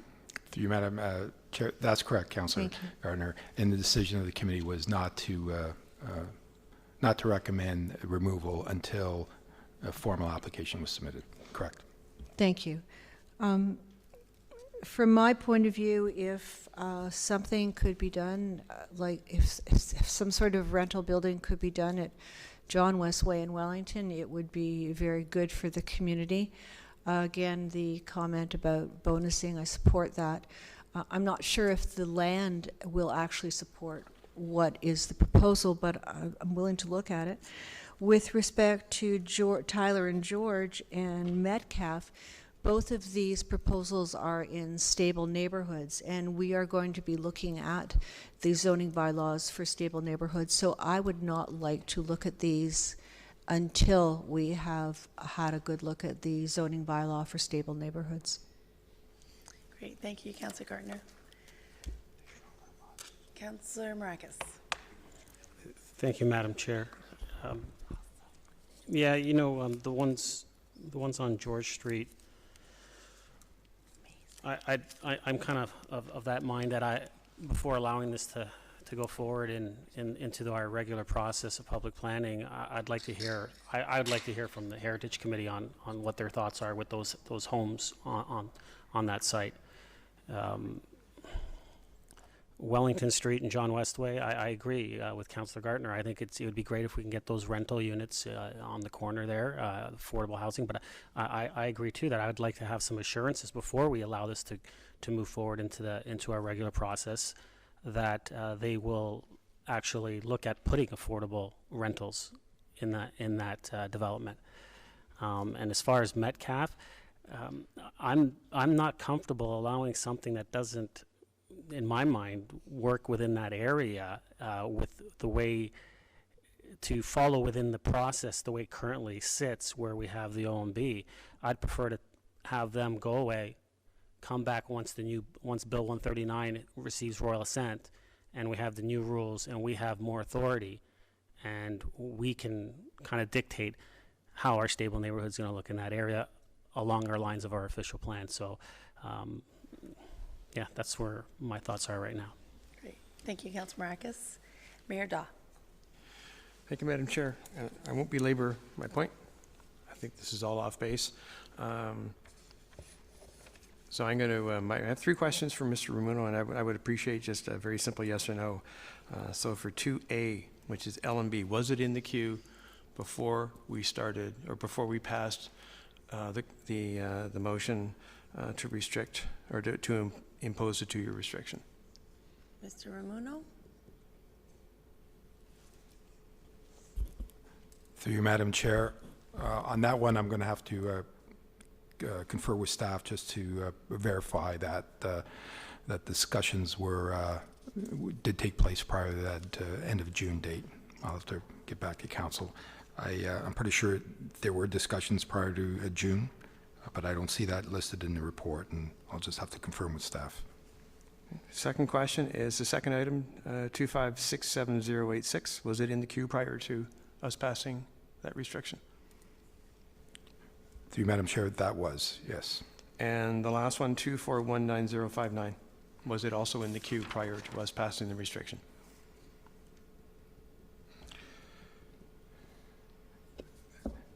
Again, that one, there was discussion with myself prior to that June date. So the only one On you're B and unsure of C. is number A. Yeah, I'll need to confirm item A. Thank you. Thank you, Mayor Daw. Any other questions? Councillor Gardner? And just for clarification, is there a difference between discussion, through you to Madam Chair, to Mr. Ramuno? I mean, there's pre-consultation is mentioned, but discussion is something else. Or perhaps you can clarify the difference or the similarity between discussion and pre-consultation. Certainly, through you, Madam Chair. I mean, the pre-consultation is a formal meeting that we use when we're actually sitting down with applicants, and that's prior to this Bill 73. So in these cases, it is a discussion. It may not be a formal pre-consultation, but it is a discussion we're having with the applicants. Okay. My apologies. The Murray Evans on item A has passed on the information that we were in discussion with Murray and the applicant of item A prior to it dates back to May. So staff was sitting down with the applicant of A to have a discussion on their proposal. Thank you, Mr. Moore. A is the John West and Wellington proposal. So basically, all 3 applications were in the queue prior to June. They were. I just want a clarification on that. Well, ABC, I heard yes, yes, yes. Did I hear that wrong? Mr. Bruno, can you clarify? I just want to make sure 100% that all 3 applications were pre-consultation. That's correct. All 3 were. Okay. We were having discussions with them, all 3 of them, prior to that June date. Okay, perfect. Thank you. And now back to Councillor Gartner's question. Did you get your answer, Councillor Gartner? I did not, because to me, as Mr. Munoz said, I mean, depending upon what people at the council table are basing their decisions on, but if we're basing it on, was it in the queue, we're talking about a formal pre-consult meeting with staff. So it needs to be clear, there's a difference between a pre-consult meeting and discussion. Thank you. Oh, thank you, Councillor Gartner. Mr. Ramuno, if you want to add? Certainly. To you, Madam Chair. Yeah, my apologies. Let me just clarify. Just going through my notes, we as part of the Bill 73 discussion that we had when we passed the zoning bylaw, we did set up, my staff did set up what we call a similar pre-consultation meeting where there are form sheets that we have applicants submit and a fee, initial fee. So again, I can confirm in all these cases, we are having, we'll call them pre-consultation meetings, and we're sitting down with them. And in all these three cases, those discussions did occur prior to the June date. Okay, thank you. Just as a follow-up, so and that's good to hear. We're basing that on having received a fee from them. Thank you. Good. Thank you, thank you, Mr. Ramuno, for clarifying that. And all done, Councillor Gartner, with your questions? Councillor Maracas? You can go with Councillor Kim first. Oh, I'm sorry, Councillor Kim? Thank you, Madam Chair. Through Madam Chair to Mr. Ramuno, are these the last of the items that are in the queue. Can we expect more, or is this it? Mr. Muno? Through you, Madam Chair, no, we do have more applications, and there may be some moving forward that may not have, where we may not have had discussions with them dating back to prior to that June date. But we may still bring those forward for council's consideration if council so chooses. But there will be more applications. I do have a couple scheduled for the next GC meeting, and I don't recall if both of those predate that June meeting date or not. Thank you, Mr. Ramuno. Any further questions? Councillor Kim? I think my subsequent questions wouldn't be relevant to this report, so I'll just pass on that. That's fine. Thank you. Thank you, Councillor Kim. Councillor Maracus? Oh, I'm sorry. Councillor Abel hasn't spoken. Oh, it's okay. Councillor Maracus hasn't either. Go ahead, Councillor Maracus. Go ahead. Yes, you're sorry. Sorry. Thank you.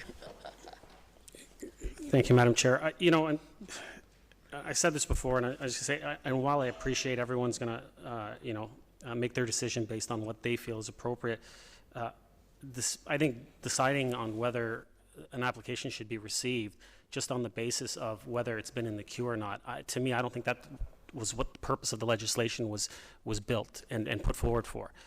You have to judge it somewhat on the merit, on what the application that's coming before us, because if something is outrageous and does not fit within our community, how can you receive it just for the fact that it's been in the queue and allow it to go through a process where possibility is if we turn it down, it'll get appealed to the OMB, and where an unaccountable, unelected body will make a decision on what our community will have in that spot. So therefore, you do have to judge it on its merit. And I think if anyone doesn't see that, they don't understand Bill 73 and the legislation that's been put forward. Thank you, Councillor Maracus. Councillor Abel. Councillor Garner, I believe you've spoken twice. Is it okay if we move over to Councillor Abel, and we'll give you a chance after all that? Thank you.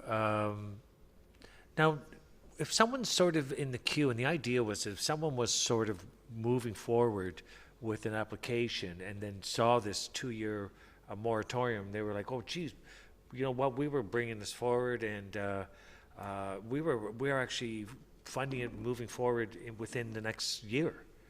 And sort of that's sort of why I thought we're letting these come through.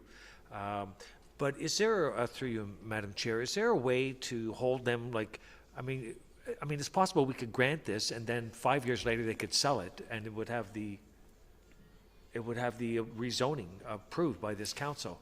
So that's what I'd like to know. How do we work within that frame? If I'm understanding, they're in queue, ready to break ground. How do we assure that, or can we, or where do we lie within that? Thank you, Councillor Abel. Mr. Ramuno, Thank you, Madam Chair. Well, that's difficult. I mean, if council accepts an application, we take it through the process, there's no guarantees that they're going to actually break ground. It's difficult to, ensure or force that an applicant actually follows through with construction, et cetera. But, there's a significant investment in even just preparing the application, in most applications with respect to background reports, et cetera. So most applications that council's considered over the past few years, I mean, the majority have proceeded or will be proceeding, but there are, a couple that, remain inactive, and that's a difficult one to those are difficult to deal with. And so, Madam Chair, this is sort of where my dilemma is, and where I have to kind of have a better understanding. I mean, we've seen some of these properties have been ready, and I'll just use the one at Wellington, and then it changes hands, and it's now before us for another sort of. So, I think my feeling is that we're looking at these because they were ready to break ground. We did the comprehensive bylaw where we were holding a 2-year moratorium without giving notice, and these other developers were saying, hey, we were just about there, we don't want to wait the 2 years. And we were like, okay, come on through, away you go. But now I'm just not sensing that. And I think when these come forward, we should have a sense of that. We're getting a sense of what the plan is, what the idea is, but I feel a lot better if I had an idea about the sense of timing on how they see this proceeding.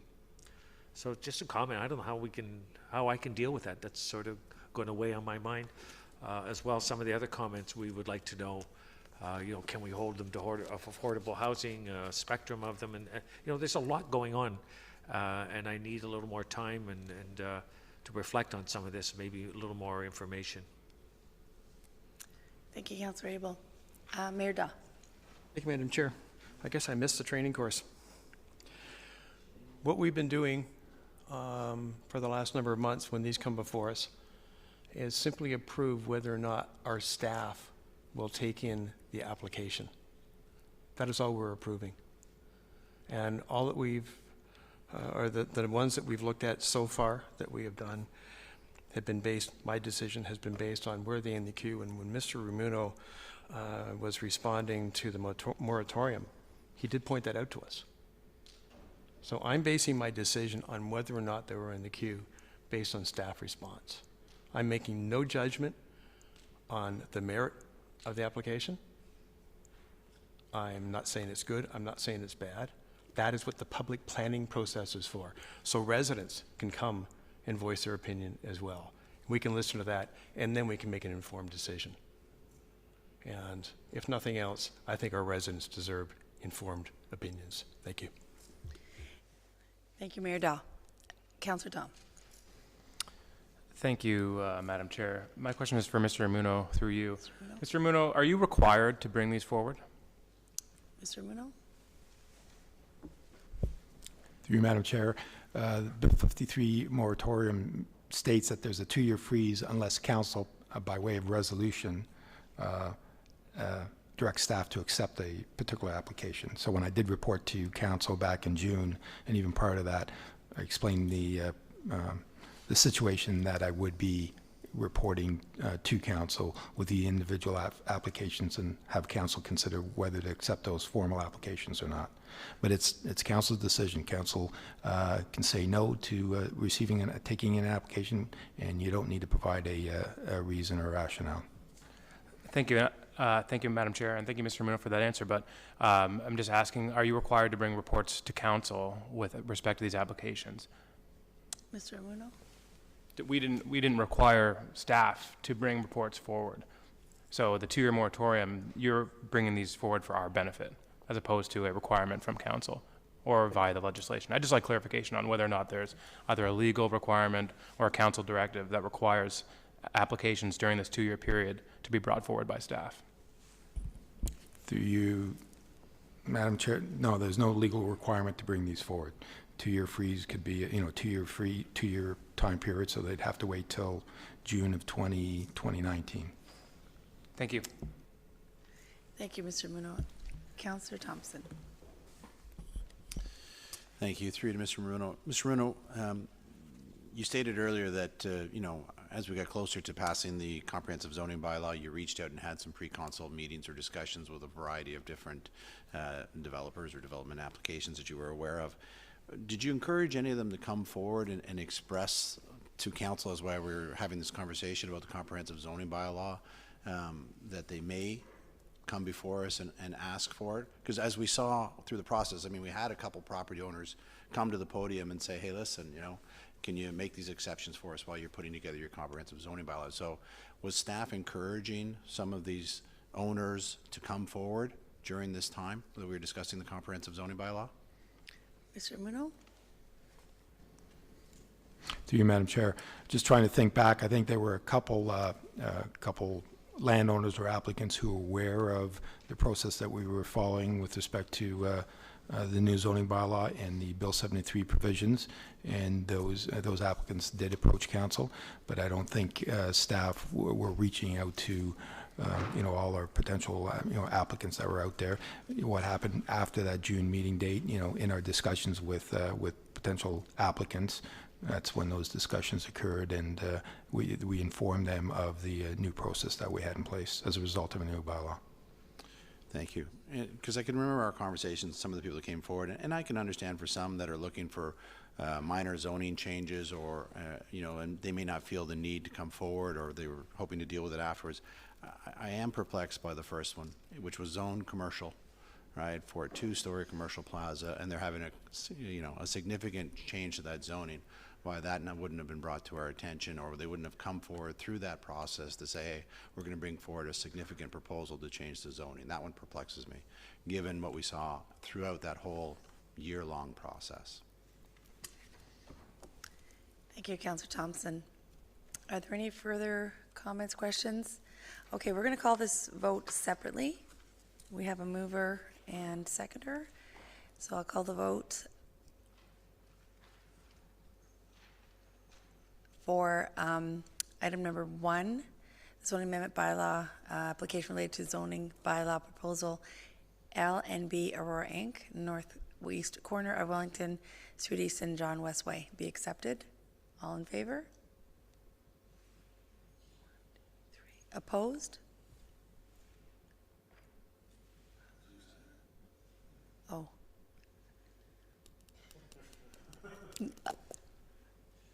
I'm the first one, so it's accepted. Carries, sorry, carries, thank you. Darn, I thought I didn't have to do this next week. Okay. Item number 2, proposal number 2, the zoning, so this is for B25678086 Ontario Inc. This is 100 Tyler Street and 34 to 46 George Street be accepted. All in favor? Opposed? Motion fails.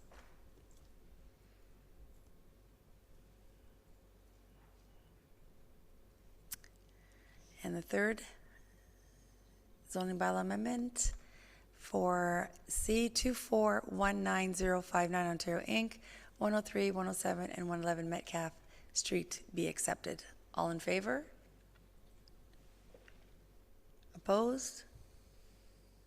Motion fails. Okay. Thank you very much. On to item number R3, Aurora Outdoor Christmas Market. May I have a mover and a seconder? Councillor Maracus, would you like to move this forward? No?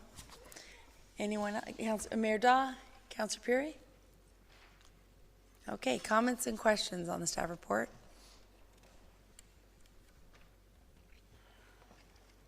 Okay, Councillor Gardner. Thank you, Madam Chair. I'm very, very disappointed, but having read the staff report, I think that staff puts forward very sensible reasons why we should wait until next year. And when we do this, we want it to be successful. So I am in agreement with the staff report. Okay, sorry, Councillor Marcus.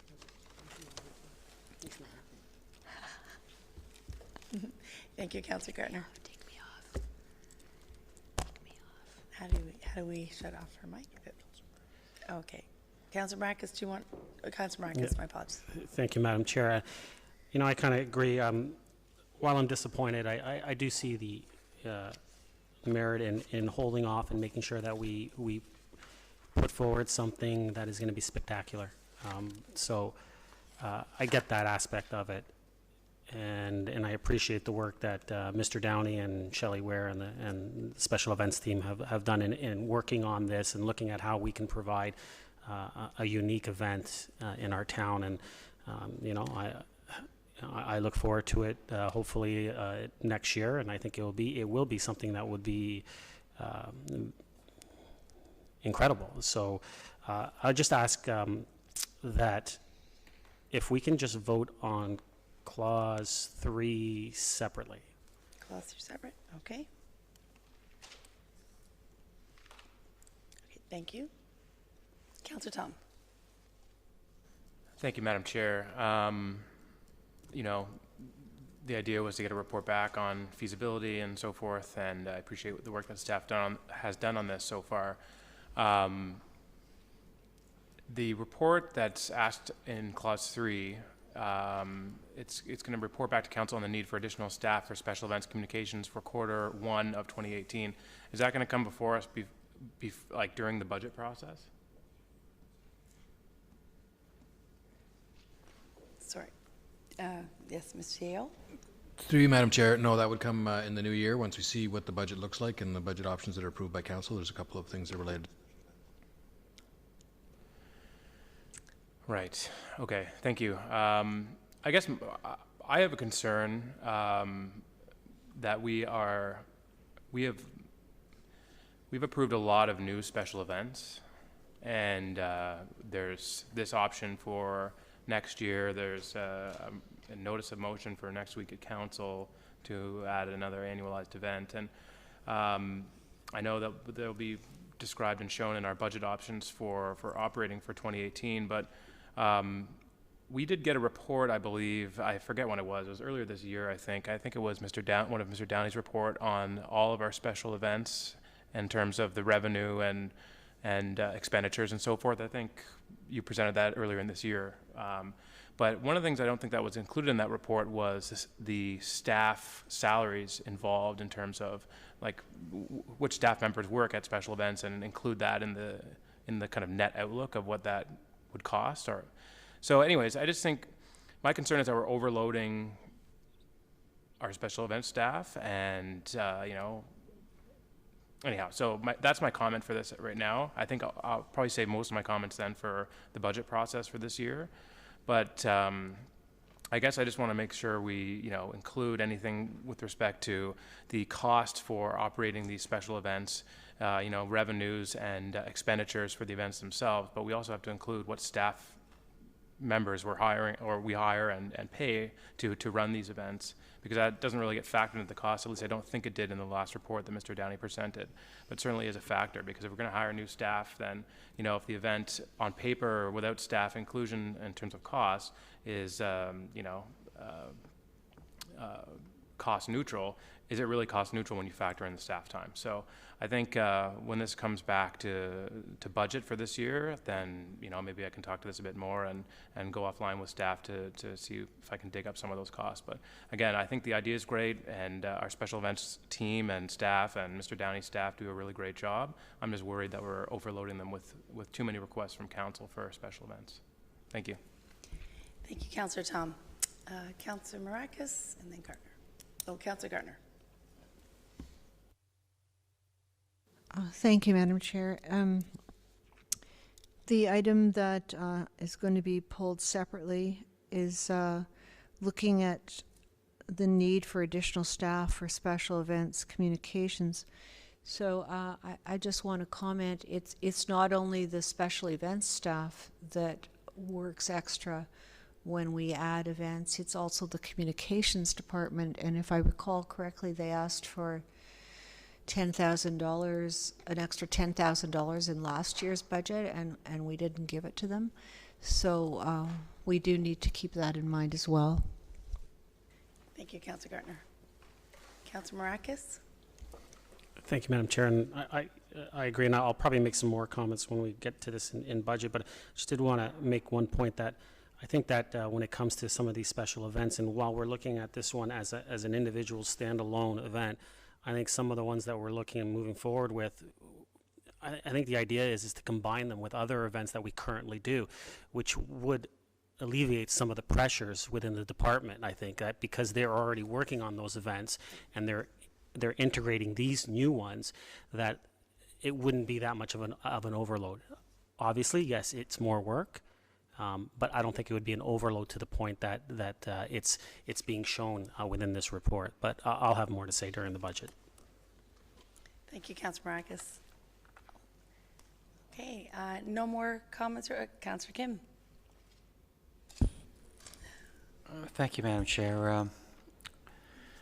When I look at the alternative that was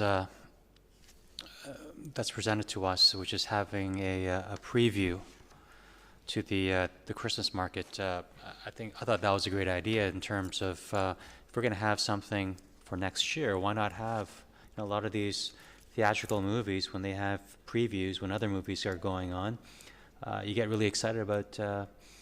You get a little taste of what to expect, and $3,000 doesn't seem to be that high a figure to have a preview. And through you, Madam Chair, to Mr. Downey, is there, I forget when the Christmas tree lighting ceremony is, but is there sufficient time to have that alternative recommendation take effect? Mr. Downey? I believe it's December the 6th. Through Madam Chair, the Christmas tree lighting ceremony is December 6th. It is here at Town Hall and the Senior Center. Staff were looking for some opportunity to at least, as we put it, a mini or a preview market to give the residents some indication of what might be coming in the future. It is additional work. However, staff are looking to at least provide some response to Council's desire to look at the feasibility of bringing forward the market, knowing that we couldn't bring forward a full market in 2017.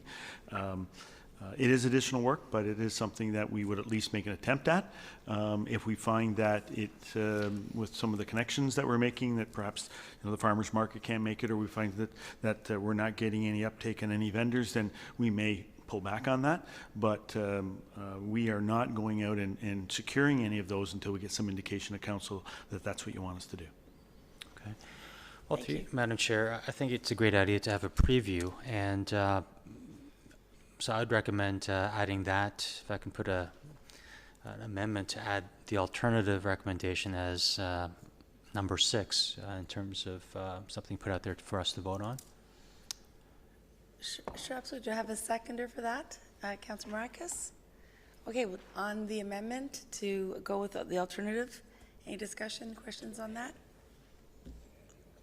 Oh, to add the alternative, not as an alternative? No, to add. add. Okay, to add. No. Okay.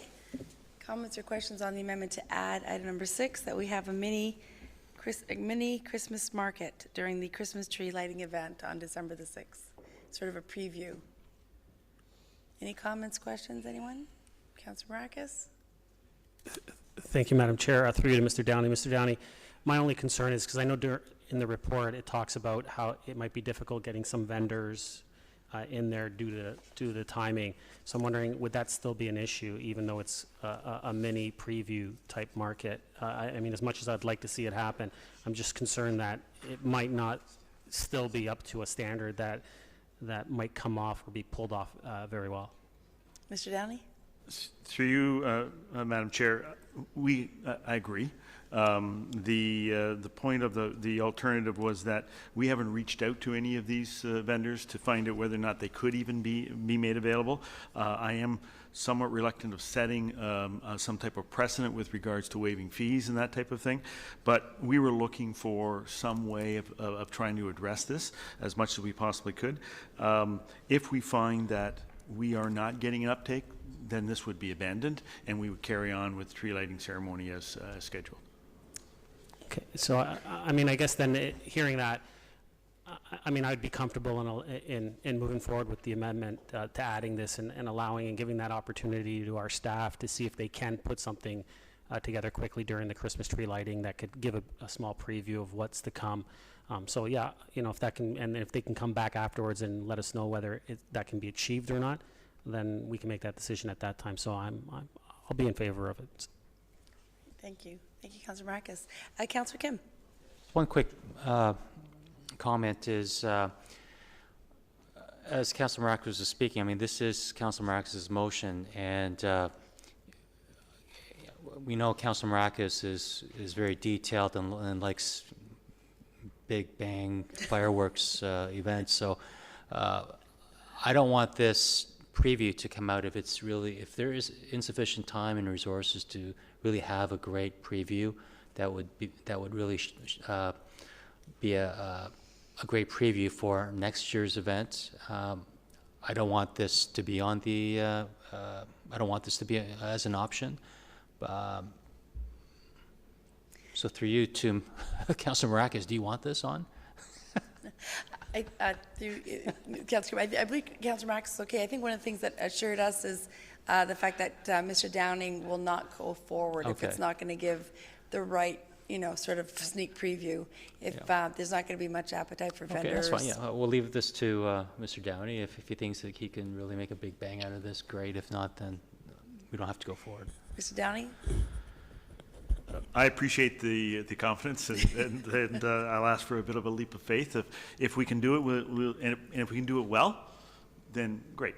But if we can't, we won't. Good. Thank you. It won't serve us well for planning this event for 2018, which is our primary focus. So it'll take some phone calls and a few contacts, and if we're finding that we're not getting an uptake, then we'll simply abandon the idea. Great. Thank you. Thank you, Mr. Downey. Everyone good? Perfect. Okay, any other, we've got Councillor Tom. Thank you. I think it goes without saying, but should we not move forward in budget, clearly we're not going to do a mini market in that scenario either, correct? Mr. Downey? Should we not move forward in Through 2018? Madam Chair, that's correct. Okay. We're looking for somewhere between 22.5 and 29.5 for this event in 2018. If we do not get an approved budget, it will not happen.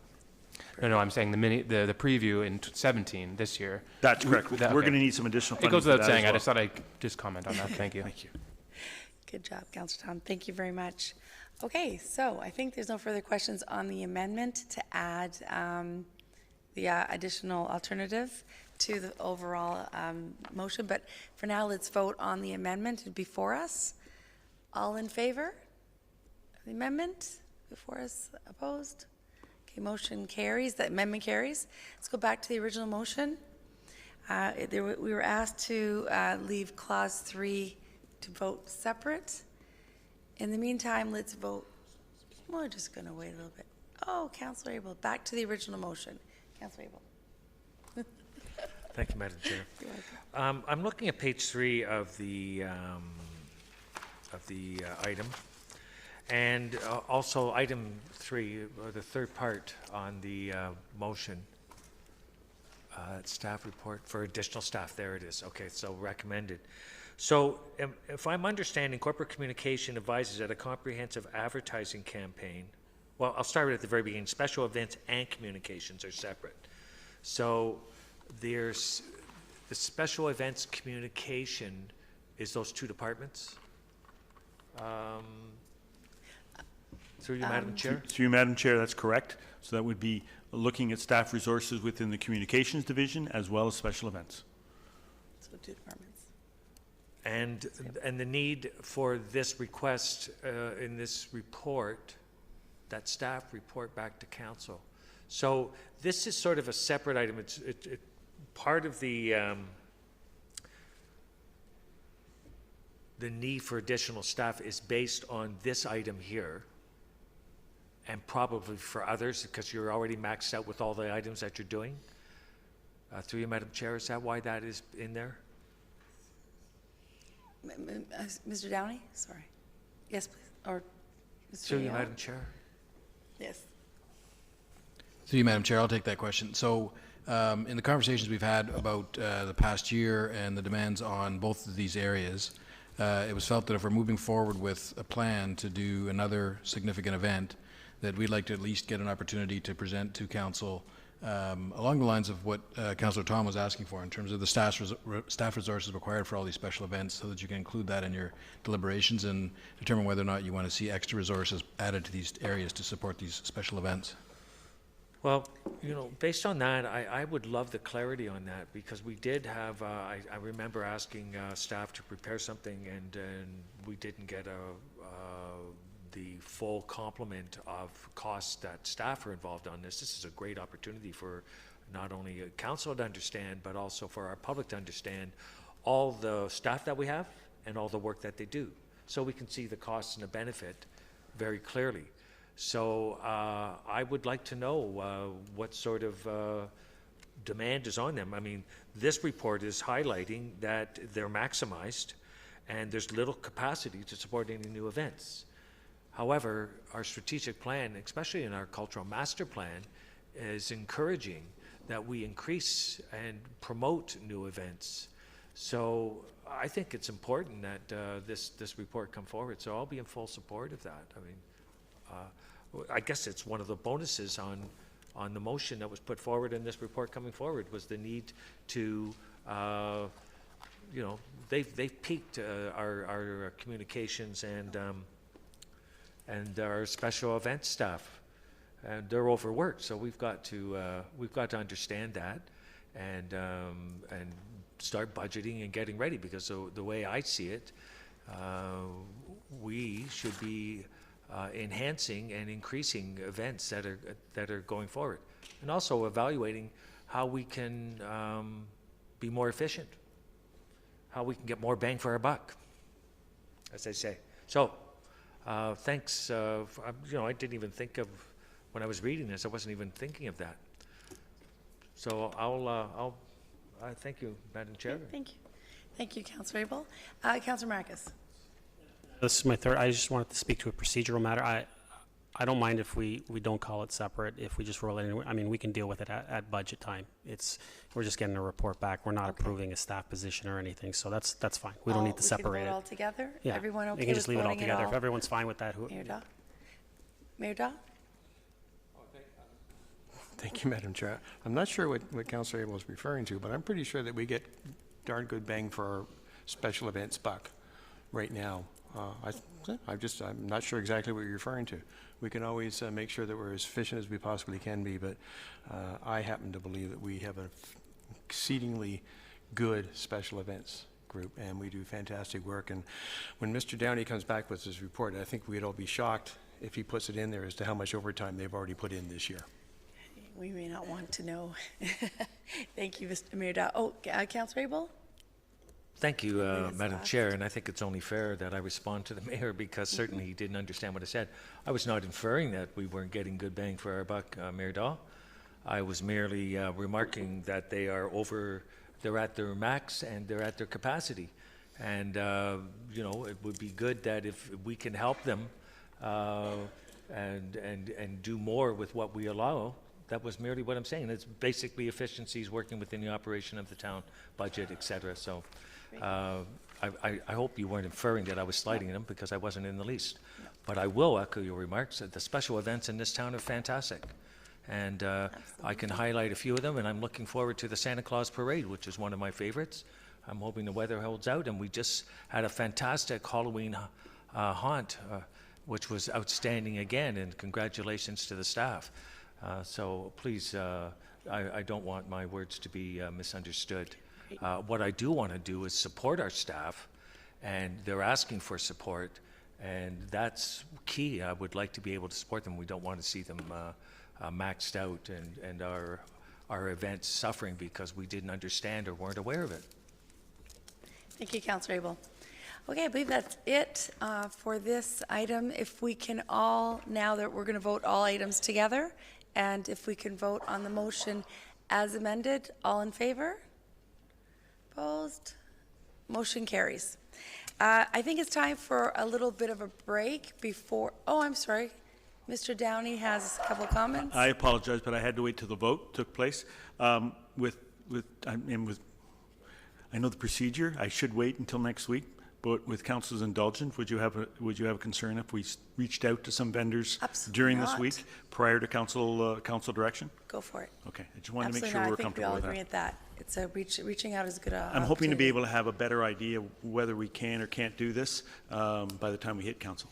Absolutely, great. Before we move on to item number R4, which is operation budget, Mr. Elliott, we're going to take a little bit of a break, 10 minutes, guys. We'll be back at, what is it, 9:15. Thanks.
Okay, if everyone can come back, we'll get meeting to order.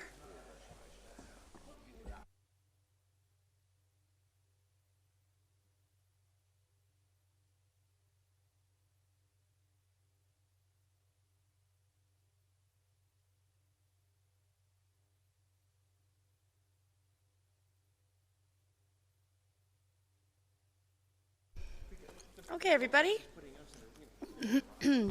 Going on to item R4 2018 operating budget.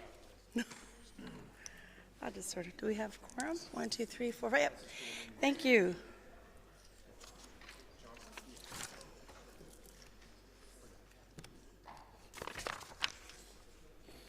Sorry, just 1 second. Excuse me. Okay. All right. Oh. All right. Okay, Doug, thank you so much. If you want to kick off our 2018 budget overview. Ready for the future. Thank you, Mr. Nadaratsky. We're ready for the future. All yours. Thank you, Madam Do Chair. we do a motion to? Okay. Good evening, councillors. It's my pleasure to start the introduction of the 2018 operating budget overview. I'm just going to provide a brief introduction, and then I'll turn it over to our CFO to take us through some of the details.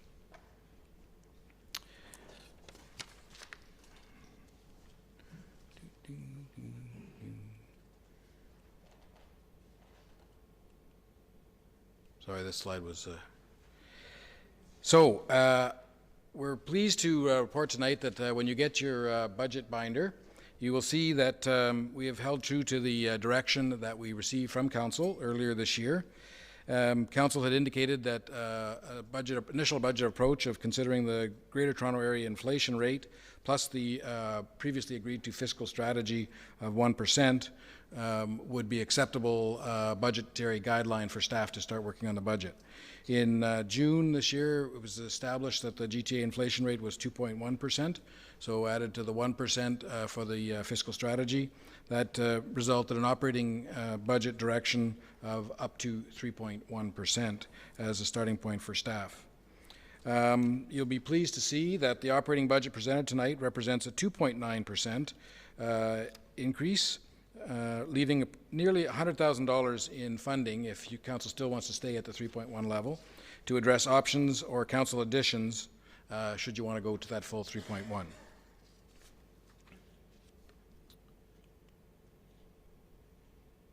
Oh. Sorry.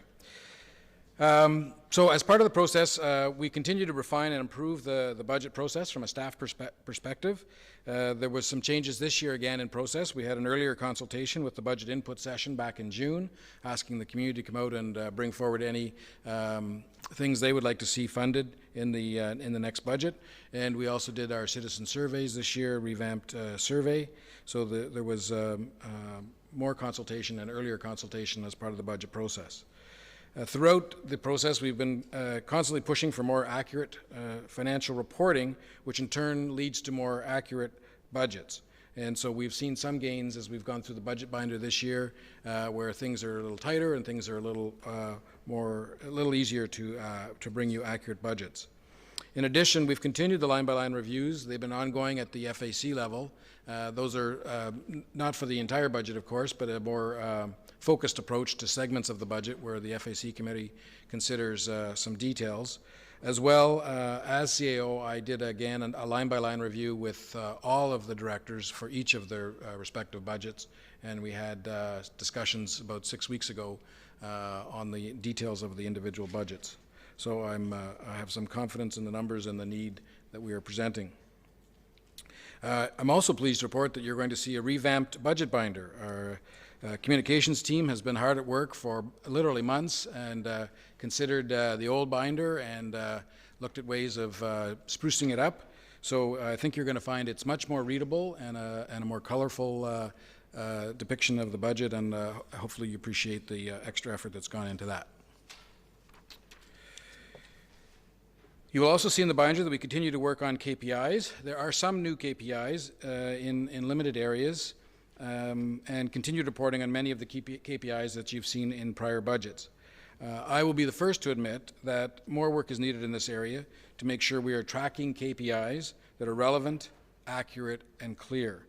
You will see more improvement in this area in the future budgets, and we've fallen a little short of where I'd hoped to be when I was here this time last year talking about KPIs, but it remains on our target list to improve significantly for the next budget. I just spoke a few seconds ago about more accurate budgets. The so-called right-sizing exercise last year corrected some budget errors around energy costs and contracted services in particular. Those were two of the larger items that were corrected with Council approving last year's budget. I remind you that 60% of those costs were absorbed in the 2017 budget, and the remaining 40% are absorbed in this budget. So we had agreed to transfer those forward. In addition, you will see some additional costs that have been more precisely defined, and the impact has been covered in this budget as tabled. So we're not asking for any phasing in of that, but you'll see in the details that we have found a few other areas where we needed to tighten up some more of the budget numbers.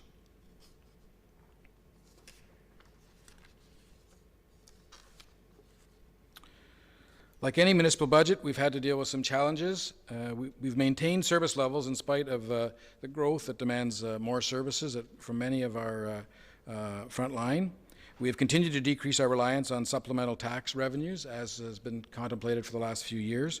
We're not totally off them yet, but there's another decrease in this budget to become less reliant on those. Like any organization, we are always subject to inflationary costs and increases, particularly in contractually mandated increases through our procurement processes where we've tendered and the winning tender has had built into their contract increases, so we don't have much say in those. And finally, the impact of the proposed Bill 148 adds significant labor costs. They're not well defined yet because that legislation has not been passed, but we've taken a stab at estimating the costs of if all of Bill 148 is passed. And we have, however, suggested that a phasing in over those costs is appropriate over the next 2 years. One, because there's a good chunk that doesn't occur till next year, as well as there's enough uncertainty in what is actually going to be passed that we're pretty confident that taking only half of those projected costs is prudent for this budget. While this budget proposes 3 new staff positions, I want to point out that all 3 positions are funded within what was the actual 2017 budget allocation. So no new levy funding is being requested to support these positions. So these are the positions in animal control that Council considered earlier. There's an additional conversion of some hours for bylaw enforcement to take some services back in-house for bylaw enforcement, as well as conversion of a part-time position to full-time in the sponsorship area, and that'll be all stuff that it will be in your budget options and for Council to consider. But those are in the budget now, so if you decide to go against any one of those, that would have a decrease to the budget. But those are, again, funded from existing funding, not from new funding in 2018. As I mentioned earlier, there is $94,800 of available funding for Council to consider investing while still staying within the 3.1% window. Like last year, our process will bring the options forward for you to consider, and hopefully Council will agree to the same process where you consider, rank, and then ultimately decide on which ones you want to fund as one of the final steps in the review of this budget.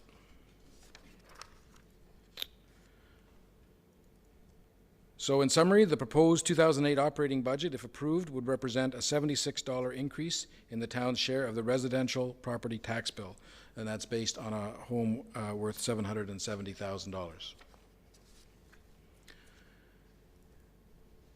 My final slide, always mindful of the next, by passing this budget, what must we be mindful of for the 2019 budget? As I mentioned, we are proposing that 50% of the impact of Bill 148 be deferred to 2019, so that would carry over. Likewise, we are proposing that the large solid waste contract increase be phased in over 2 years. That was a significant hit in 1 year as a result of that new contract. that the N6 agreed to. So we are proposing 50% of that additional cost be covered in the 2018 budget, and the other 50% moved to 2019 to smooth that out. And we are also mindful of the continuing decline in development revenues, but overall we are very comfortable that if Council in the future maintain an inflation plus 1% for fiscal strategy, we will be able to deliver the services within that mandate for future years. So with that, Madam Chair.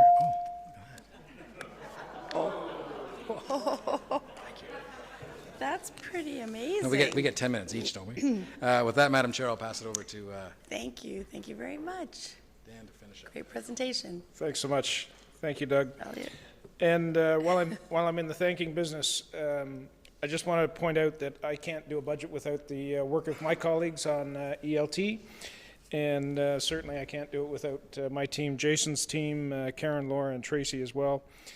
And as Doug already mentioned, Steph and her team have put in countless hours into the look and feel of this budget, and I thank them as well. They've got some great sizzle this year, and I'm really happy to be associated with it. So in the 2018 budget, I just wanted to point out we're here tonight introducing this budget. Next week we have a final capital budget approval report in the process.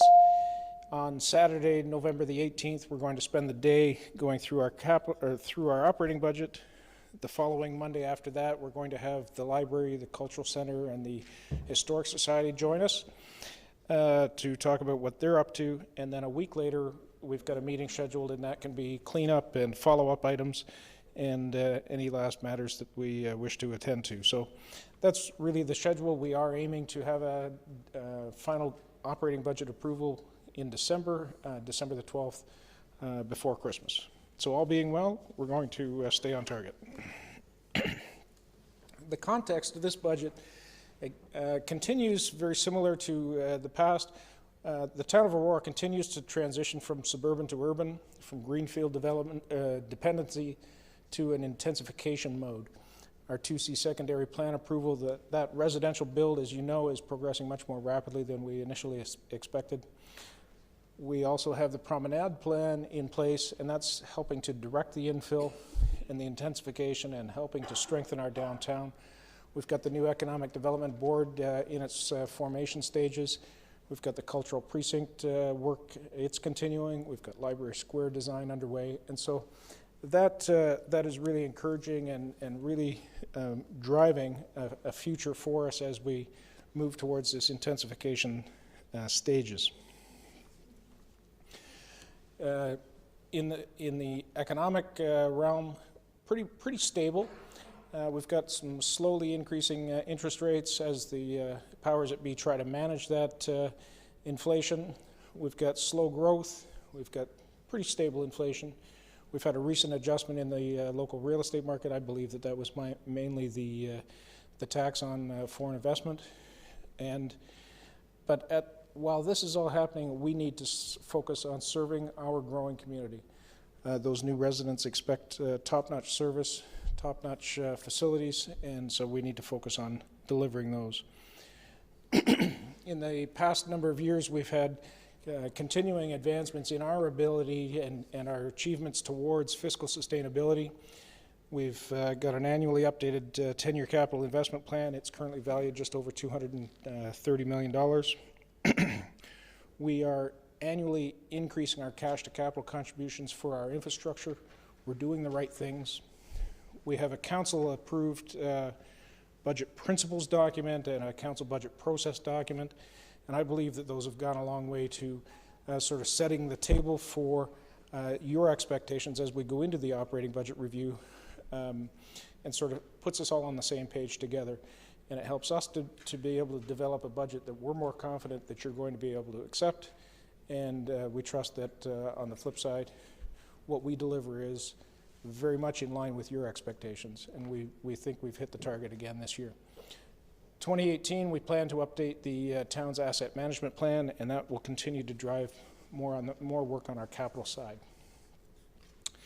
So back to what Doug mentioned earlier, Council did set the direction for 2018. Our June to June CPI turned out to be 2.1 for the Toronto area.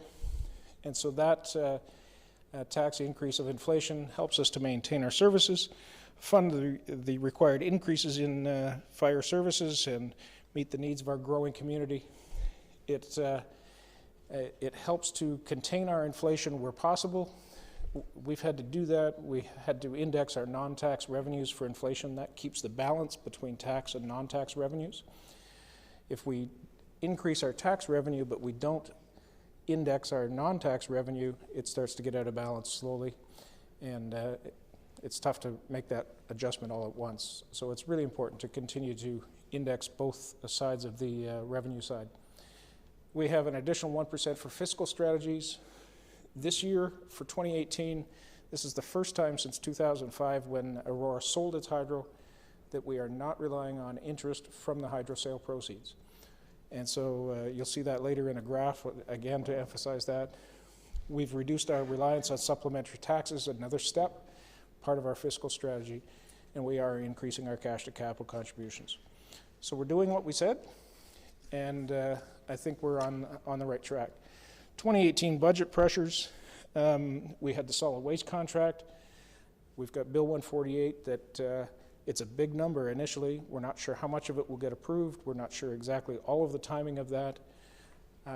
So we've got some phase-in plans for both of those.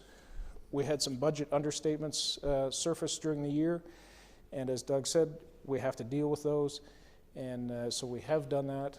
We have steps in COLA for staff and our contract, union contract, and we've also grappled with diminishing and declining development revenues, and that puts an added burden on the tax rate and the tax budget. When we got to all through our budget pressures, and there's a schedule in the report tonight that lists off all of the detail of those pressures. When we take the new revenues and we deduct all the pressures, truly there was nothing left for our departments to increase their spending. And so they all ended up with zero as their targets for their expenditures. Unless they had, for example, the solid waste contract in their budget, they got the new money for that.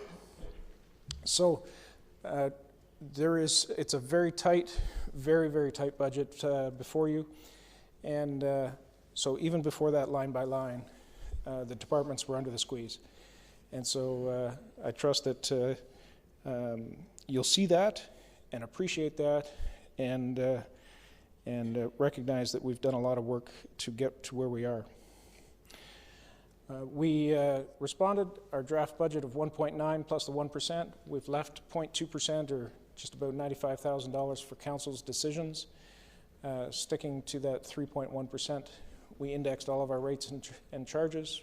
We estimated our assessment growth at 3.1 based on construction activity. We set funding departments for each department. Those were zero. We did increase the library, the cultural center, and the historic society. We have used rate stabilization reserves to phase in the impacts of the Bill 148 and the solid waste contract. The budget does not provide new services that we haven't had before, but it does provide extension of our current service to our new and growing community. Those higher levels of service are not included, and so we have, at this point in time, 6. It sounds like now we've got perhaps a couple of others coming forward between now and that Saturday meeting. Other options for council's consideration, they're all detailed in a specific tab. They're easy to find, and that's the section we're going to go through a voting and ranking process with council, and we look forward to that process.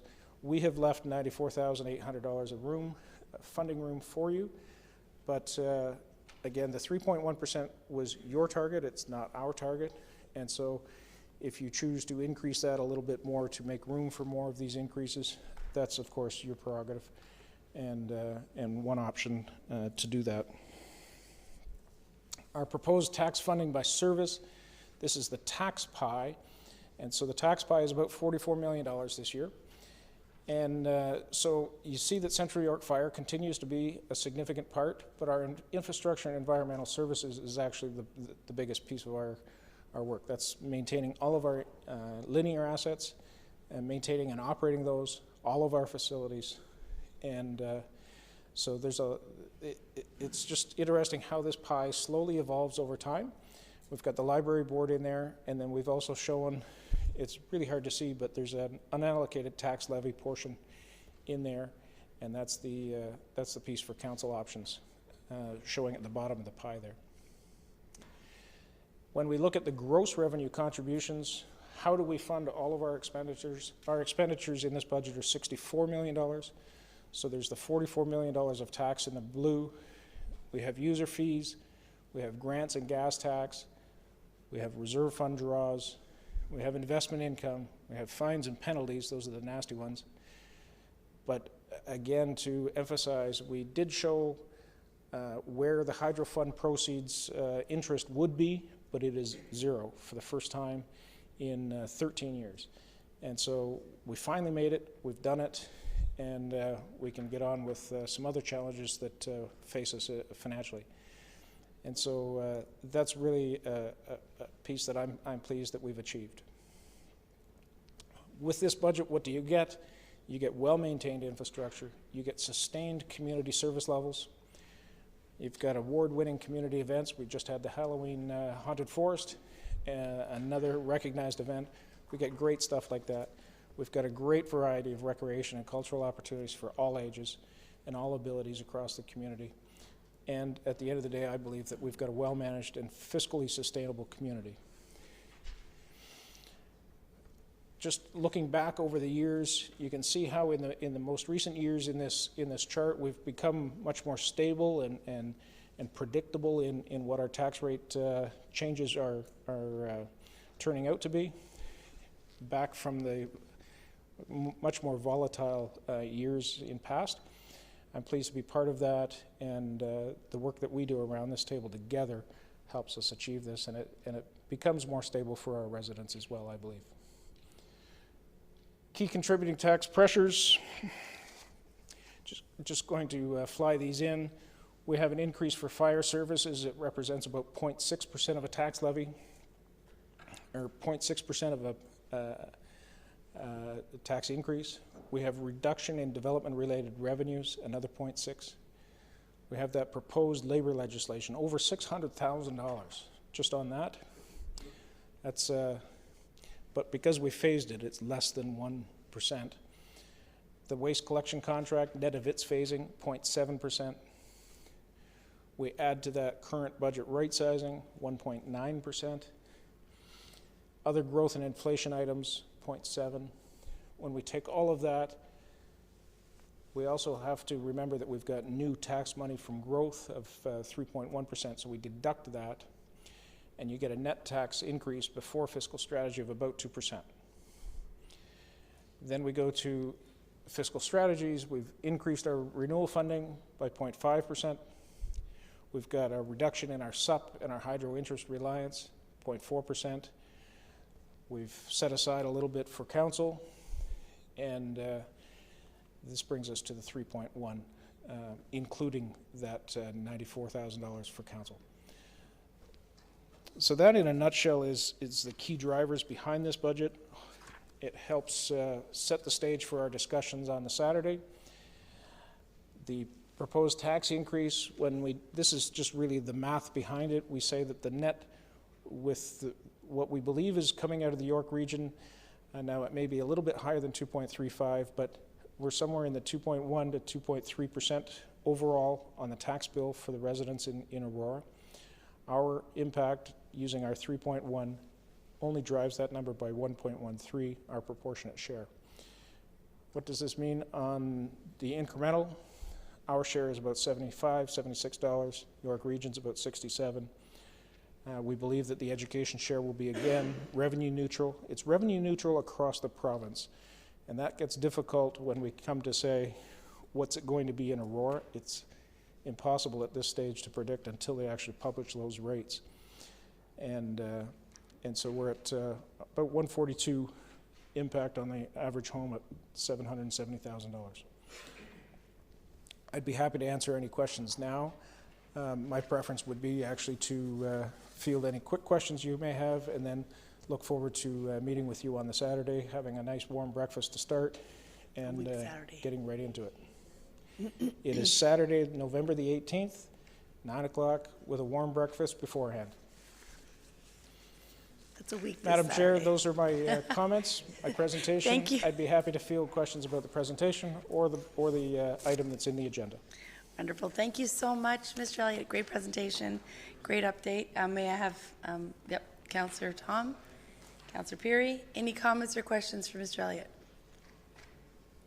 Seeing none, all in favor of the opposed? Motion carries. Thank you. Thank you very much. Excellent. Okay. That's quick. All right. R5. Mover and a seconder for this item, Town of Aurora official plan, work plan update. Councillor Perry? Councillor Tom? Any comments or questions?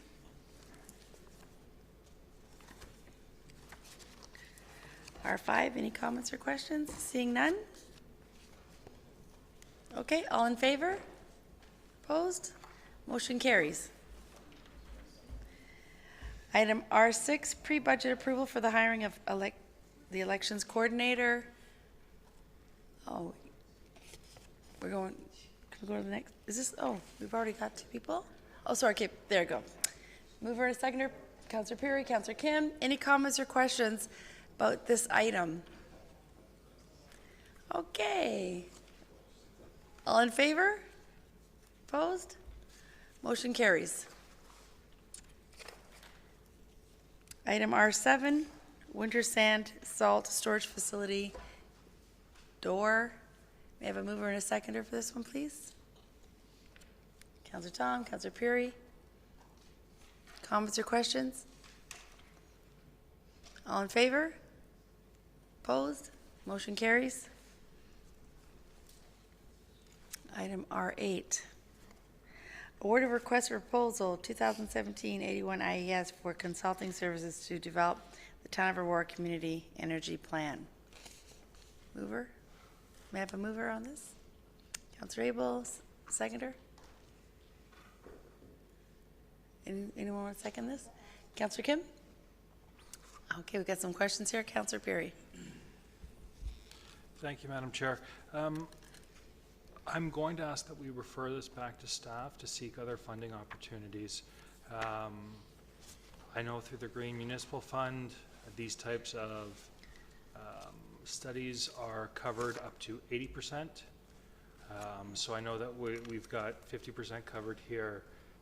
There are other funding opportunities, and this would actually fall in line with the first three clauses, or the first three actions that fall within the FCM's Partners for Climate Change Protection. So I think if we're going to do this, we should be looking at doing it right and making sure that we seek out all funding opportunities possible to do this at no cost to the taxpayers of Aurora. So if there are opportunities to apply for Green Municipal Fund grants, A, have we done them and we just weren't successful, or B, do we not do them? So I guess I need that question answered if possible. Perfect. Thank you, Councillor Peary. Through Mr. Ramuno, if you can answer that question in terms of any opportunity for funding. To you, Madam Chair. I know what's available to us is the MOE grant. I'll have to again confer with staff to see if we had explored other funding opportunities out there. I don't have an answer for you tonight. So, thank you. Go ahead, Mr. I recognize that we've got this week. This is why we have GC systems to, allow staff to go gather some extra information if needed. I'm not comfortable moving forward with it next week. I'm happy just to move forward with this now because it's going to take us, some time to get all the information. But next week I will be looking for a referral back to staff if we haven't sought a grant from the FCM and the Green Municipal Fund. Perfect. Thank you. Through Thank you, Councillor Pierce. So basically, there's an MOECC grant, but we're looking for further granting for SCM and further update onto the.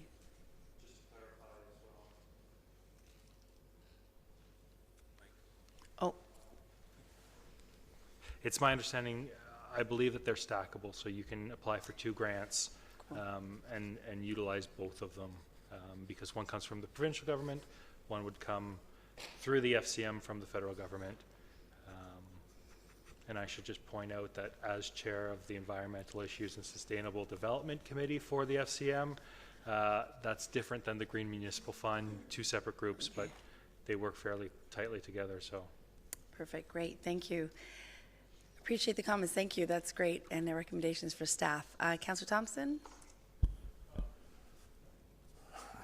Thank you, Madam Chair. You know, in theory, the community energy plan sounds like a good initiative. You know, I tried to spend some time looking at other municipalities, and I can see lots of them are all engaged in doing this community energy plan. But at the same time, I struggle with it a bit because I tried to drill down and find the value to the town. And some of the plans that I saw, they talked a lot about reduction in greenhouse gases, they talked about setting targets and so forth, but not really were able to quantify what the return on investment was for the community, and or specifically, you know, how to measure the success of it. And so then, you know, talking a little bit to staff as well and looking at we currently have, I mean, we already have a corporate energy master plan. We also have a corporate environmental action plan. And how do those two differ from what this is was not clear to me either, especially with the corporate energy master plan. And I also just got to thinking that with the ones that I've seen, and they talk about such global initiatives, that, you know, really, is this best suited for us to do independently? Would this not be a better thing to look at in coordinating with the region or an N6 initiative? I mean, really, if you're setting targets to reduce, greenhouse gas emissions and so forth, I mean, should you not do it in conjunction with the other stakeholders? We had a delegation earlier with regards to YRT and the buses. I mean, that's got to be part of whatever proposal or plan. And so, you know, I'm really looking to get more information, if possible, between now and next week to understand what are the differences between what we already have and what this is proposing. And also, you know, perhaps if there's some municipalities out there that have gone through this community energy plan and really been able to quantify and clearly state the value to their particular community. Because at the end of the day, while we are getting a grant for, you know, $60,000 of the total cost, we're still spending $80,000, and it's not clear to me what the clear benefits are. In theory, it sounds great. I see a lot of municipalities do it, and I get it, that they want to be, you know, environmental stewards and, you know, in terms of corporate responsibility. But at the end of the day, I'd like to have a better sense of what it is we're asking for, because I see duplication. In some of the initiatives that they're talking about in these energy plans, an LED project. Well, we already did an energy audit and spend $3 million replacing our LED lights, which, by the way, we're still trying to figure out how long it's going to take us to pay back for that. It's not totally clear yet, and I'm sure our CAOs will work on that and get it back to us. But so again, I come back to, if we could get some more information for myself, I'd be more comfortable. At this point, I think that it's a little bit of duplication, that, you know, the energy master plan we have, the environmental action plan, the work that the environmental committee's doing, some of the stuff the region's doing with regards to, you know, waste initiatives. I just find it a little confusing, all the different things. And I get it that, you know, in theory it's a good plan, but Mr. Bruno, if you could try and get some more information over the next week, I'd really appreciate that. Great, excellent, thank you. Thank you, Councillor Thompson. Councillor Gardner? Thank you. I certainly agree with Councillor Thompson when it comes to doing an N6. I don't know if any of the other N6s have done an energy plan, but if they haven't, it's certainly, because we're not reinventing the wheel. But with respect to our corporate environmental action plan, I think that's where we have to start. That's why I asked it to come back to council. We may not be able to do this in-house, though. We may not have staff to do that, so we may need a consultant. But I must have missed something. I didn't realize we were going out to tender for a consultant. Did that come to council and I missed it? Thank you, Congressman. Through you to Mr. Muno, did we proactively solicit for this type of consulting work? If you could answer that. Through you, Madam Chair, we did. We prepared an RFP back in the August, September, and so the report in front of council is to award the contract. I mean, there was options, obviously, not to award the contract, but it is in response to an earlier council resolution to investigate the preparation of terms of reference and the budget considerations for a community energy plan. And we did include a budget sheet in the capital sheet in the 2018 budget discussion. So, but I hear the comments, and we'll do our best to provide the additional information for next week's council meeting. Great, thank you. Thank you. I'd also like some clarification on page 3, middle of the page. 6 of the firms scored above 70% threshold, and their pricing was open and evaluated. So does that mean that we actually scored the 6 firms on everything other than pricing, and then we looked at the pricing? Yes? I think that's fantastic. Thank you for doing that. Great, thank you. Any other comments or questions? So, Councillor Abel? Thank you, Madam Chair. And so the reason I brought this forward was because Newmarket had done so, and so some of the reasons you have a community energy plan is the plan sets clear targets for greenhouse gas emission reductions and clear actions for achieving those results. And furthermore, the plan identifies ways to support our local economy by increasing our community's competitiveness, creating jobs in the energy sector, and improving energy efficiency and improving energy security. And it looks at all types of energy we use as a community and how much energy is used by our home and buildings, our travel, and how our population, employment, and land use impact our energy needs. So it's the energy future is efficient, secure, reliable, and environmentally progressive. And you know, I'm hoping, and I know Mr. Ramuno, you know, you're the person who prepared this, Christina Naggio was sort of all aware, so I think council needs to see some of these metrics and the value and the return on investment, and to quantify. I think some of these things should be spelled out. And also, you know, this is mandated through the province, and is a way to meet goals. It just makes us a better place in the long run, and it takes place over many years. But you know, the reason we need this is to set clear targets and clear actions for achieving those results. And we need to put this plan forward for our businesses and homes to participate in its success. So we have to, as a council, set those clear, and it has to be clear. So this council can't really make any decision if we're not clear. And so I think it's really important that these comments are taken, and we are provided with that information, so that we can make what is probably being adopted and recommended by the province as the route we go. And I look forward to seeing, you know, some details on this as well, and what are some of the other municipalities are doing and why they did it and how they're going about doing it. Thank you. Great. Thank you, Councillor Abel. Councillor Maracus, and then Councillor Gardner. Thank you, Madam Chair. I guess 3 to Mr. Ramuno. Mr. Ramuno, does York Region have they done a community energy plan? To you, Madam Chair, I'm not sure if York Region has, but I know a number of other municipalities have Newmarket, or at least they've commenced Newmarket, Vaughan, and Markham. But again, for next week, we'll provide that information. Well, thank you, and I appreciate that. And I do think that if they haven't done it, I think that's where this needs to be done, is at the regional level. I think it should be done overall for the whole region instead of individually, because I'm sure maybe Mr. Ramuno as well, if you look at the ones that have been done within the region, if you can kind of put them together, and I would say if you overlap them, you'd probably see a lot of duplication and a lot of the same things being said within each of those community energy plans.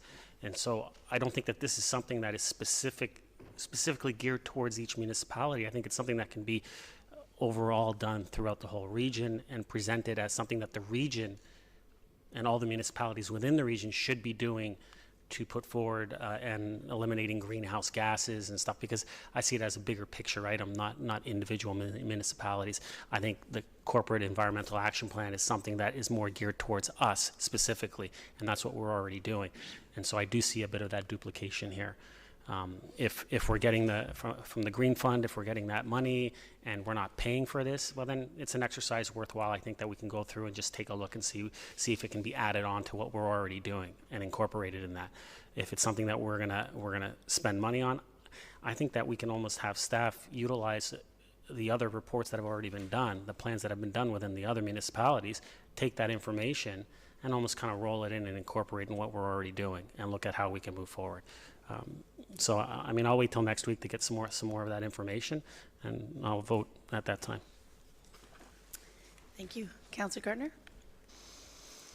Thank you, and I would like to be clear, I am very much in favor of doing anything and everything that we can to help the environment. It's in bad shape, and the town of Aurora has a responsibility to its residents and to the wider community to do that.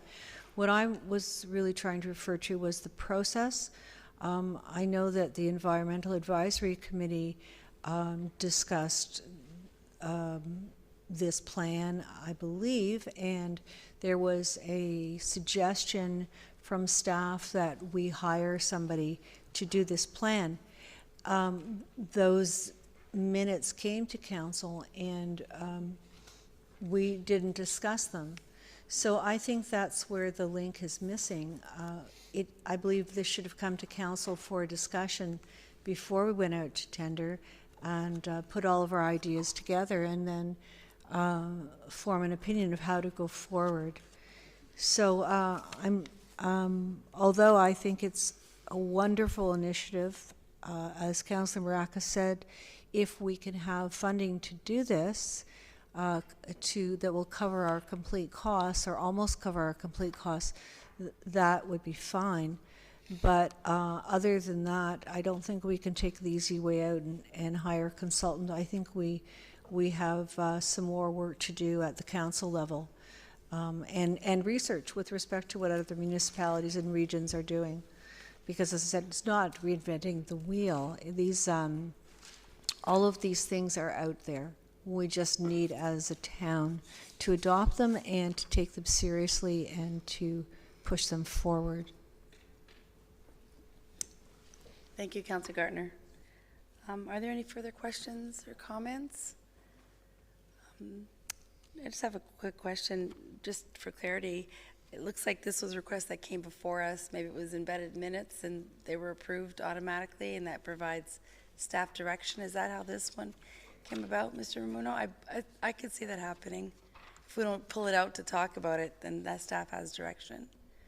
Is that how this came about? To you, Madam Chair, there was a council motion approved back in April of this year. Oh, okay. Okay, this is a motion that we approved. Okay, great, thank you. So we heard some of the comments, and hopefully next week we'll have some additional information. We can make a solid decision on how to vote forward for this.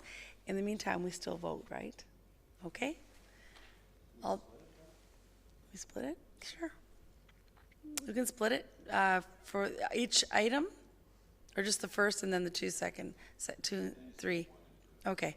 So, okay then, let's vote item 1 and then 2 and 3 together. Okay, so all those in favor for item 1 of the motion? Opposed? That carries. Item 2 and 3 in favor? Opposed? Okay, item fails. Okay, but next week we'll have some more information from staff, and hopefully that'll provide the clarity we need to provide another vote. Okay, item 9.8, which is a summary of committee recommendations report, number 2017-10. May I have a mover and a seconder for this item? Got 2 left. We can do this. Mayor Daw, may I have a seconder? Councillor Abel? Any comments or questions? Okay, seeing none, all in favor? Oh, Councillor Abel. Thompson as well. Thank you, Madam Chair. I'm looking at page 2 of the report. Yep. The following amendments to the summary heritage attributes to be included: the overall park, the presence of the band shell, and the baseball diamond. I'm just wondering why the armory is not included in that. Oh, that's a good question. Mr. Amuno, if you can. Or does Councillor Thompson have comments on it? Mr. Amuno? To you, Madam Chair, that's correct. The armory is already designated. Okay. Designated structure. Perfect, thank you. Excellent, thank you. Councillor Thompson? Thank you. And I was hoping just to get a little more clarification. Similar thing with regards to the addition of those heritage attributes. What does it mean really to include the presence of the band shell, the presence of the baseball diamond, and the playground? Does it mean that, you know, we're asking not to make any changes, or that if future changes are being made, it's just got to maintain the concept of having a playground, baseball diamond? I was hoping that perhaps somebody from the Heritage Committee could just sort of speak to that and give a sense of why they were added and what the implication of adding them is. Mr. Amuno, would you like to start with that, or? Sure, if you can answer. Or Councillor Tom, Councillor Cartner? Okay. Through you, Madam Chair. The discussion at the committee level and recommendation was they felt those 4 attributes were significant enough to include within a designation bylaw. So the discussion was, and we came up with the wording, the overall park setting. They felt that, and the natural landscape of the existing park, including the actual lawn area in front of the band shell, the grassy area, the band shell itself, and also the presence of the baseball diamond and that playground feature. So the discussion really was around identifying what the committee felt were significant attributes to specifically identify and to try and preserve the state of those attributes moving forward. Thank you, Mr. Amuno. Any further clarifications? Councillor Thompson? Sorry, that still doesn't clearly, for me, help me to understand, you know, what the implications of doing that are, or the limitations, or, I mean, I look at Mr. Downey, and every year he's coming to us from a capital perspective about playground enhancements, improvements, repairs, replacements. I just want to understand, because, I mean, I understand that it's part of the look of it, but they're not necessarily individually historical elements. We'll take the splash pad, for example. Councillor Tom, do you want to add to the conversation? You probably spoke about this at your meeting. I'd be delighted to, and Councillor Gartner, I'm sure, has comments as well. The discussion at Heritage was more with respect to what would be included in the Part 4 designation bylaw. So when private residence, for instance, or any property is designated Part 4, especially if it's not owned by the municipality, there's provisions in the bylaw that are written that are quite specific as to the attributes of the property, what's to be protected, what's not to be protected. And when this came to the Heritage Committee, the committee felt that the way that the bylaw was going to be written with respect to Town Park, that it didn't really get specific to what would be preserved or what wouldn't be preserved. And it would just simply say that the park be designated. But it didn't mention which attributes would be, which were important for preservation and which were. But obviously, moving forward, it's not saying that you can't make changes to, or it depends how specific the bylaw gets. And I'm sure that'll have to come back for council approval once the bylaw is written, so that at that time you could look at the specifics of what's going to be included in the bylaw by staff.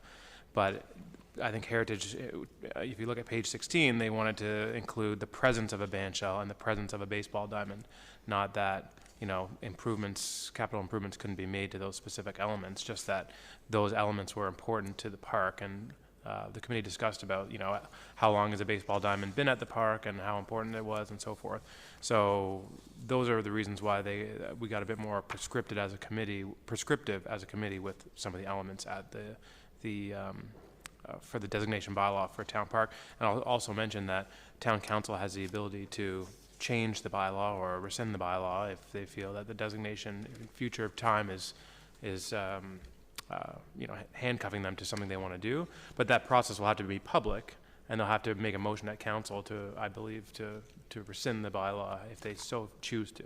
So this just makes it a bit more, it doesn't stop council from making changes, it just makes it more apparent that this specific committee would like to see that these elements be included moving forward.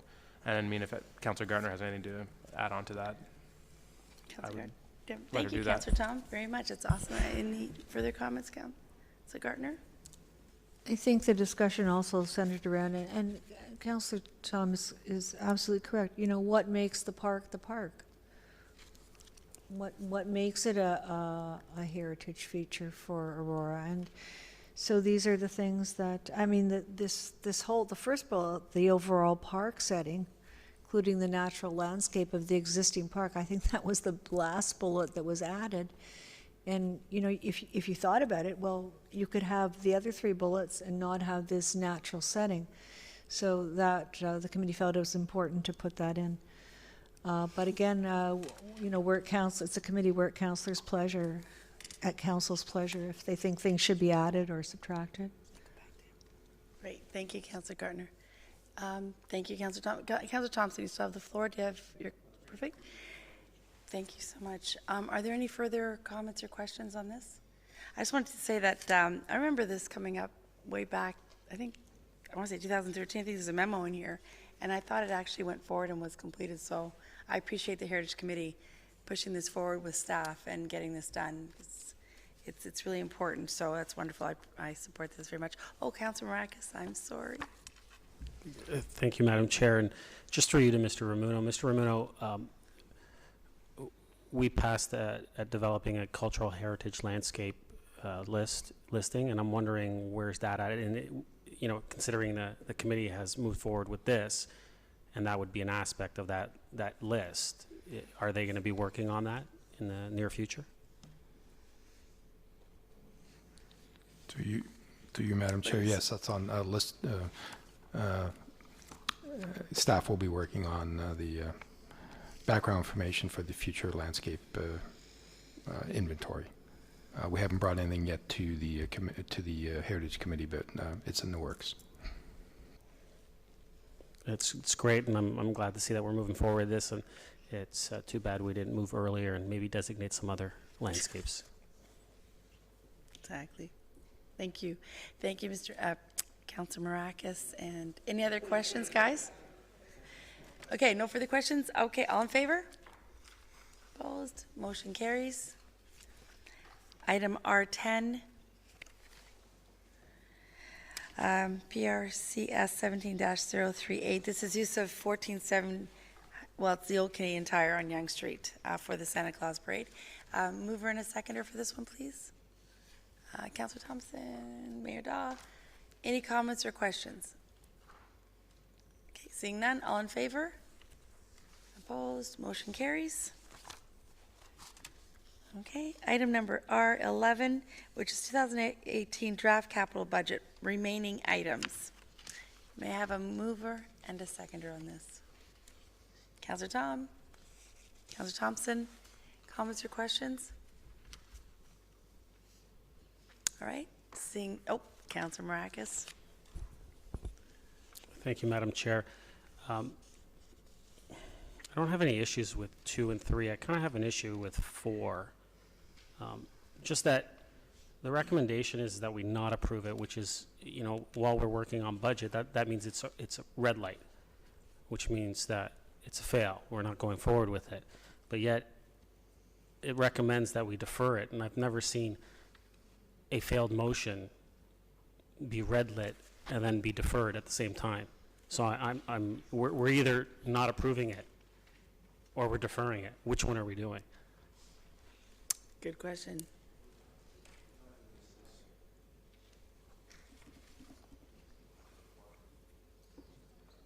Who would like to answer this one?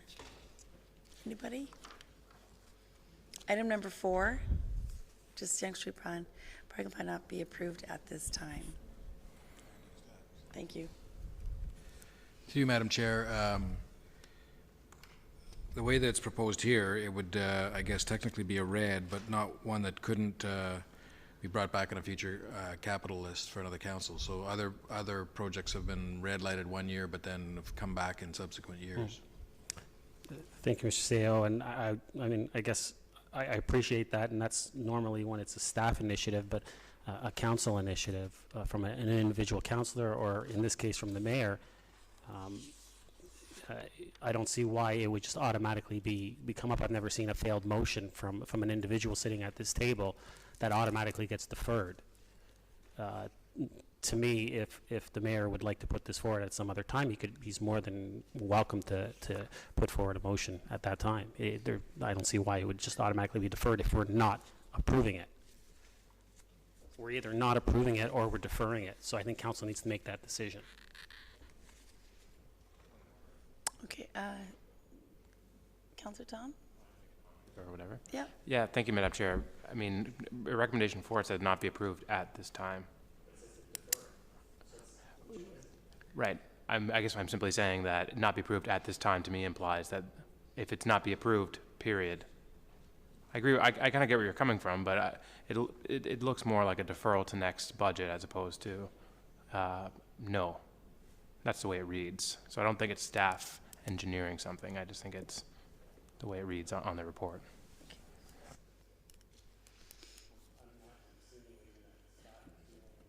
Mm-hmm. I'm just suggesting that we need to make a decision whether we're not approving it or we're deferring it. Okay, so I don't think you can do both. I'm sorry. I'm a little confused. For me, it looks like we're not approving it at this time, but are we deferring it? Draft capital budgets, remaining items added. Oh.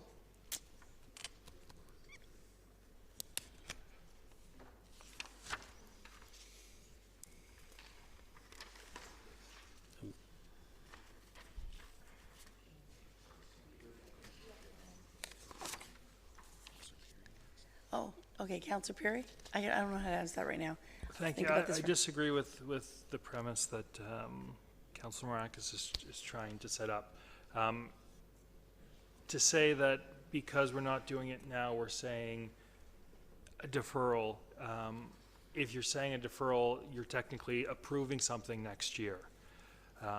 You're approving that you want it in next year. The way that I read it from council, they're giving us the option next year to consider it. That's not a deferral on the item because we haven't made a decision on the item, but we're just being given the option to consider it next year. So we're saying we're not going to consider it this year. We're going to consider it next year, and that's when we will either approve it or not approve it. So to say that we're not approving it now, which makes it necessarily we're arguing. We're not even arguing. We're talking in circles right now. You know, I think I'm not prepared to move on this year. Next year I might be able to move on it. Next year I might not be able to. But what we have in front of us is to just push it off until next year. If it makes Councilor Marakis, you know, more at ease to say that we're going to refer it to the 2019 budget cycle. But, you know, we're not achieving anything in any case. We're not doing anything.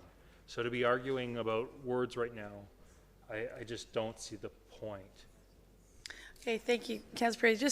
I'm just looking at item R11 on page 2. It does talk about, you know, not approving this at this part of the 2018 capital budget, but does say staff recommends this be deferred to a further discussion in 2019 outside the budget process. This would allow sufficient time for newly created Economic Development Board to provide its input as well as the completion of further planned work on Yonge Street. So it says no for now, but yes for later. I'm sorry, you still have the floor. No, Counselor, no, okay, wait, I don't know. Okay. Okay, so back to you then, Counselor Maracus. I did not know that. I thought you were... No, I... Yeah. Oh. No. I thought you were finished. Here, okay, we'll go back to you then, Counselor Maracus, after Counselor Thompson, Kim. Okay, Counselor Thompson? My apologies for that. Thank you. My interpretation, based on what you just mentioned, on page 2 of the report, it does say that staff are recommending that the item be deferred, period. Yeah. And so, and my other problem with it is it crosses the term. Because, I mean, if we're going to be consistent, then I'm wondering, where is Councillor Ballard's report on the shared space, which was approved by council, but yet seems to have dropped off the radar as we crossed over the term? I think what should be done is, if council doesn't want to move forward with this budget, then it needs to be reintroduced. We've hung on to this and deferred it multiple times now. And so I just think that if council doesn't want to move forward with it, then so be it, but it should not be deferred to 2019, because that's another term. Let it be reintroduced at that time. Okay, so any suggestions, or we leave it at this? Okay, leave it at this. Okay, Councillor Kim? Thank you, Madam Chair.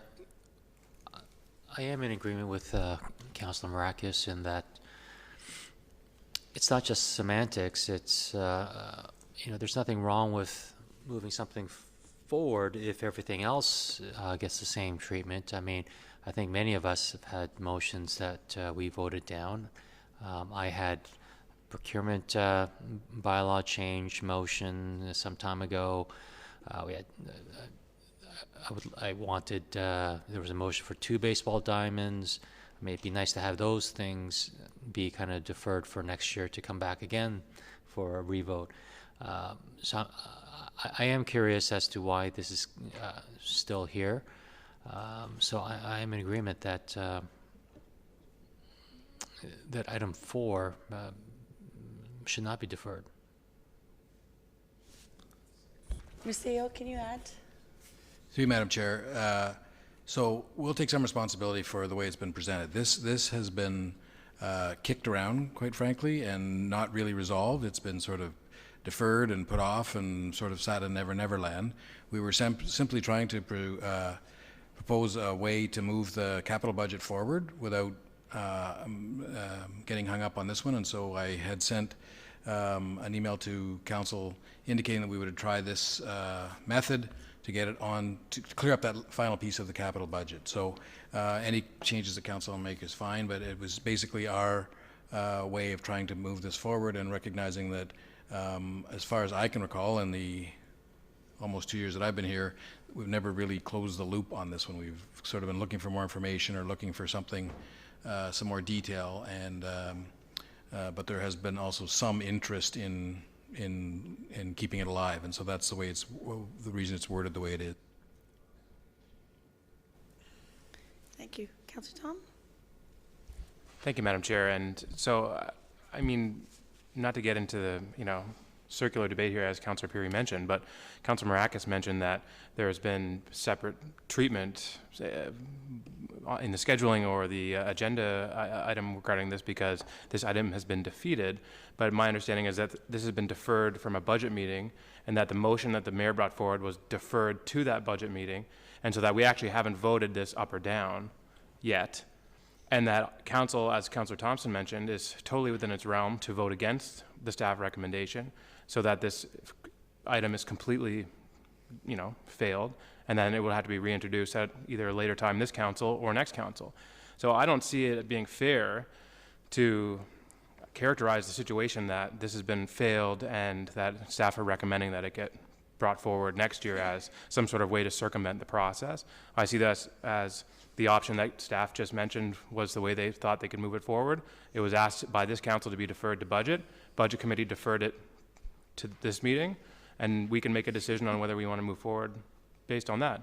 And if we don't, it's my opinion that we shouldn't move forward with this, and that it should be reintroduced. I agree with Councillor Thompson. I just don't think that there's a nefarious reason behind why it's arrived on our agenda like this.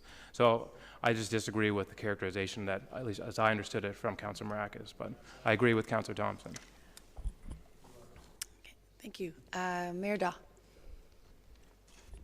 I wish to thank Councillor Tom. He was much more eloquent than I would have been. Thank you. All right, Councillor Marakis. Thank you, Madam Chair, and I never insinuated anything, so I'm just saying that the fact that, similarly to what Councillor Thompson mentioned, is that why would we defer something 2019, and when I say speak to it, that it's being failed, we are looking to say that within the staff report, not approve it, so therefore it would fail, but yet we're still going to defer it, and that's my point, and it's going to go to a 2019 council in a new term where we don't know who's going to be sitting here, and we're going to have them look at something within their new budget sitting down that is from a previous council. So, you know, similarly, as I said, when we were looking at hiring a CAO, why would we hamstring them? Why would we hamstring him with the new hires? Let him come in and look at it with fresh eyes. Same thing as why would we put something on an agenda for a new council when there's really no appetite at this table to move forward, because we keep deferring it. And we keep deferring it to get information. And how long has it been? Almost 3 years? Have we gotten that information that we've been looking for every time we defer it? No. So what are we going to defer it for again? Obviously, we're not getting the information we need to move forward on this. So just not approve it and not defer it. Let's not do both. Thanks, Councillor Marakis. Councillor Abel. Thank you, Madam Chair. Would we make an amendment to remove the last 3 words at this time? Oh. We can vote on that as an amendment. Is amendment? Anybody want to second that amendment? No?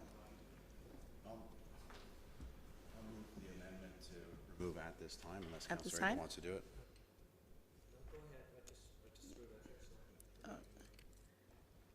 Okay, so, okay, Councillor, all right. Is there a seconder for that to remove at this time? So Councillor Abel, Councillor Marakis, any discussion around that? Good. Okay, all in favor to remove at the, Councillor Perry. Thank you, Madam Chair. The argument being that we shouldn't saddle another council to make a decision. I understand that it's going to cross over terms, lots of decisions cross over terms. This isn't one, in my opinion, that's a particularly important one. I'm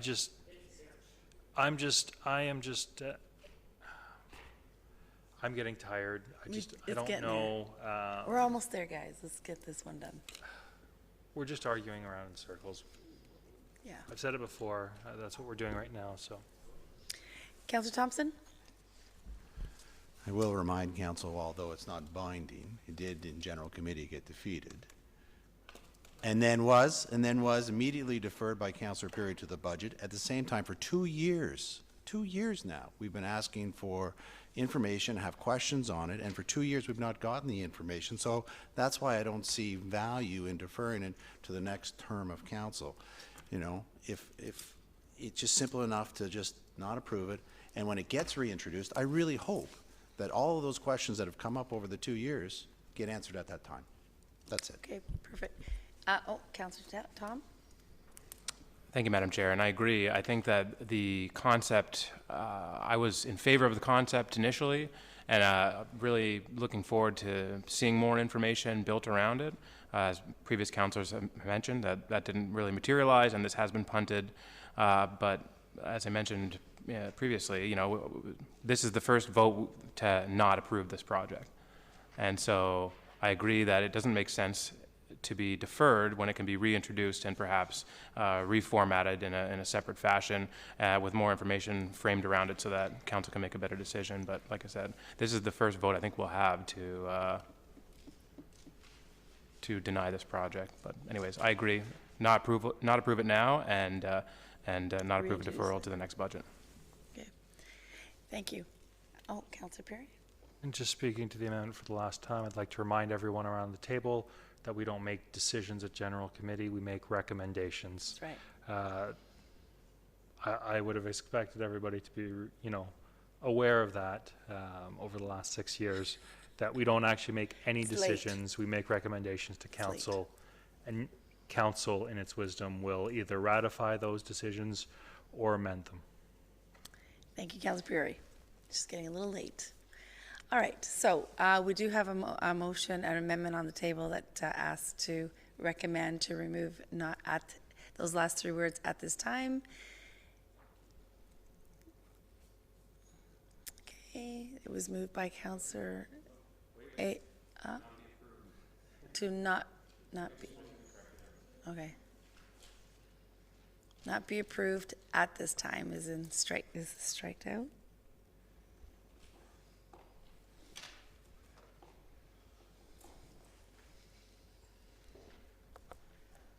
Okay, and it was moved by, I believe, Councillor Abel and seconded by Councillor Thompson. No, wrong? Thank you, sorry, Councillor Thompson, Councillor Maracus, apologies, guys. There we go. All right. All right, all in, okay, we're ready to vote? Okay, all in favor of this amendment? Opposed? All right, motion carries. All right, let's go back to the main motion. It was. Let's go back. All right, and main motion as amended. Can we put the main motion up as amended?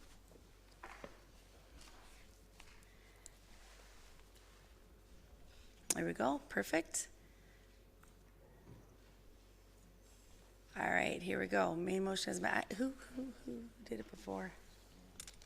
Oh, Councillor Tom and Councillor Thompson. All right, perfect. All right, any more comments or questions about this item? No more? All right, all in favor? The motion as amended on the table? Opposed? Carried. All right, guys, I think those are all the items. Guys, I mean, everyone. New business. New business, start to my left. Councillor Perry, Councillor Kim, Councillor Tom. I know we just gave it, or we recommended to council in that last vote. I just thought I missed the discussion at the budget committee because I had to leave early on the sign. Am I allowed to talk about that since we just voted on it? Is it? It's new business. I just have sure. a comment that I don't know if this was covered when the committee talked about it or whatever, and it's coming back with more information, but the sign for the Church Street School, or 22 Church Street, I just want to make sure it included the signage for the museum as well as Cultural Center, as opposed to just the Cultural Center, because the Aurora Museum is housed at 22 Church Street as well. Through you, Madam Chair, that's our exact understanding. That's why it's labeled 22 Church Street instead of the Cultural Center. Perfect. Fabulous. I just wanted to make sure that it was included in the sign if we're going to be expending resources. Thank you. Good timing. Mayor Daw. Excellent. We all got a card was at gonna our ask. table tonight, and that's The to soldiers. send a message to a member of the Canadian Forces. So just address it to a member of the Canadian Forces and write something positive and happy. Awesome. Thank you, Mayor And Daw. it should wind its way overseas. In It's the going to front- Afghanistan mostly. Do we put these back Yeah. in the front? And if you don't want to do it tomorrow, just drop it off at the Access Aurora desk. Yeah. IV's taking care of it. It's a great display out front on the desk in the front. To all members of the public, and they want all council members and mayor to write be nice. Yeah, I write. think something like 3,000 went last year, Yeah. if I've got that number correct. Okay, thank you. Councillor Abel, any new business? Councillor Thompson? If I may, during open forum, we had a local business come and talk about the Yes. challenges they're having at, with the construction on Brooklyn. I don't know if everybody's aware of it, but I know staff have met recently and implemented some changes, so perhaps we could get an update for all of council on what's been done and what still needs to be done to help mitigate some of the challenges those businesses are having. Thank you, Councillor Can we get it verbally now? Through you, Madam Chair.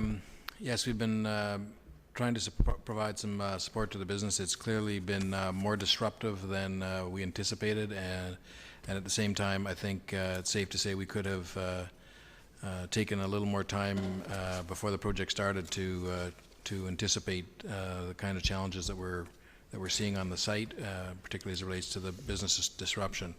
At this stage, I believe the worst of the disruption for the business is over. I noticed this morning that there's quite a few loads of gravel that have now been spread, so I believe all of the workings on the infrastructure below the surface are complete, and while it will still be a gravel road for a little while yet until they get the base coat of asphalt on, I think the total blockage of the driveway off of Brookland will be now minimized. We've also added in the last week or so traffic control to help direct traffic that they can get. There is a path down there. Sometimes with vehicles parked and equipment parked, it's hard to see exactly if you can still get to that other driveway. So we do have some assistance to help direct traffic. And we have also, the town has also installed additional signage to help with the wayfinding for people that are approaching that intersection, so that they know that there is a path there. In the future, we have committed to taking more time and thinking about the implications for businesses when these kinds of projects go on, both from a minimal and a worst case scenario, and try to have a better plan, because we certainly were doing this one on the fly. Thank you. Thank you, and I certainly echo that. I know that, we've had emails in the past with regards to when there was construction around Mercury Diner and here, and we know there's going to be more construction on Yonge Street, so I definitely think that, we need to be proactive in our approach, and when we're dealing with these situations, be able to gauge the impact to be residential community, the business community, and be proactive to ensure that, we're not reacting. So I'm glad to hear that there's been some conversation around that as well. Thank you. Councillor Gardner? Thank you. Further to that, with respect to the culvert reconstruction, the work people are using the parking lot of the apartment building to store equipment, etc., and they've never asked the apartment building whether they have permission to do that. So if you could add that to your list. There's some upset residents there, because what's happened is the visitor parking has been taken away, and also on one occasion, one of the cars of somebody overseeing the project blocked all of the recycling bins, and then they couldn't take the recycling out to the street. And when the owner was asked to move the car, he was offended by that. And the last thing is, on the weekend, I think Saturday afternoon, there were some deep ruts in the road going through to the residential neighborhood to the west. And a couple of cars got stuck, and one of the owners of the cars was so extremely upset, and he walked over to the crew that was still there, and he made them push out his car. But I mean, I don't think that's what we want for our residents. I certainly wouldn't have wanted to get stuck in that on a Saturday afternoon. A question, I'm not sure to who. A resident told me that there was concrete that was washing into the creek from the construction of the two townhouses on Kennedy Street West. So if residents do see something like that, and apparently it continued for quite a few days, what are residents supposed to do when they see something like that, especially if it's on a weekend? Through maybe... Mr. Muno, perhaps suggestions to call? Do you, Madam Chair, I mean, if it's related to a construction project, they can certainly call a town or email the building department or planning staff, and we'll look into it. So somebody could send an email on the weekend and staff would respond to it on Monday? Correct. Thank you. I'd also like to note there were a lot of people who came to the chamber tonight, and the door was closed. And I was out in the hall, and somebody asked if the door being closed meant they couldn't come in. So I think we need to be very careful and make sure that our door is open, unless we have a situation where there's so much noise we have to close it. But we should always be open to the residents. Thank you. Councillor Marcus? Yeah.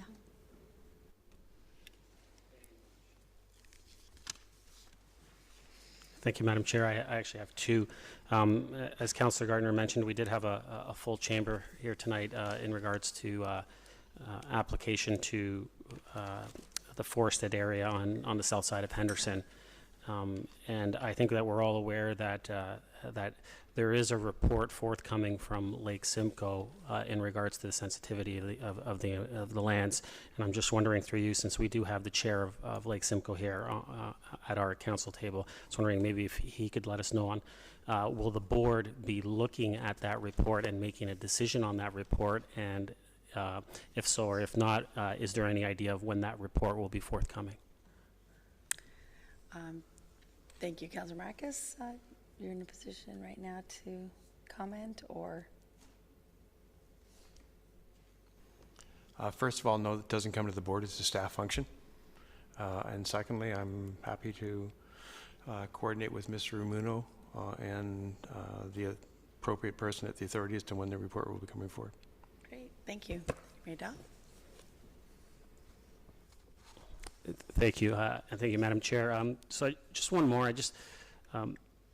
We've had a lot of discussions, and we just recently passed a motion from Councillor Gardner to do a study as far as stable neighborhoods and the zoning within them.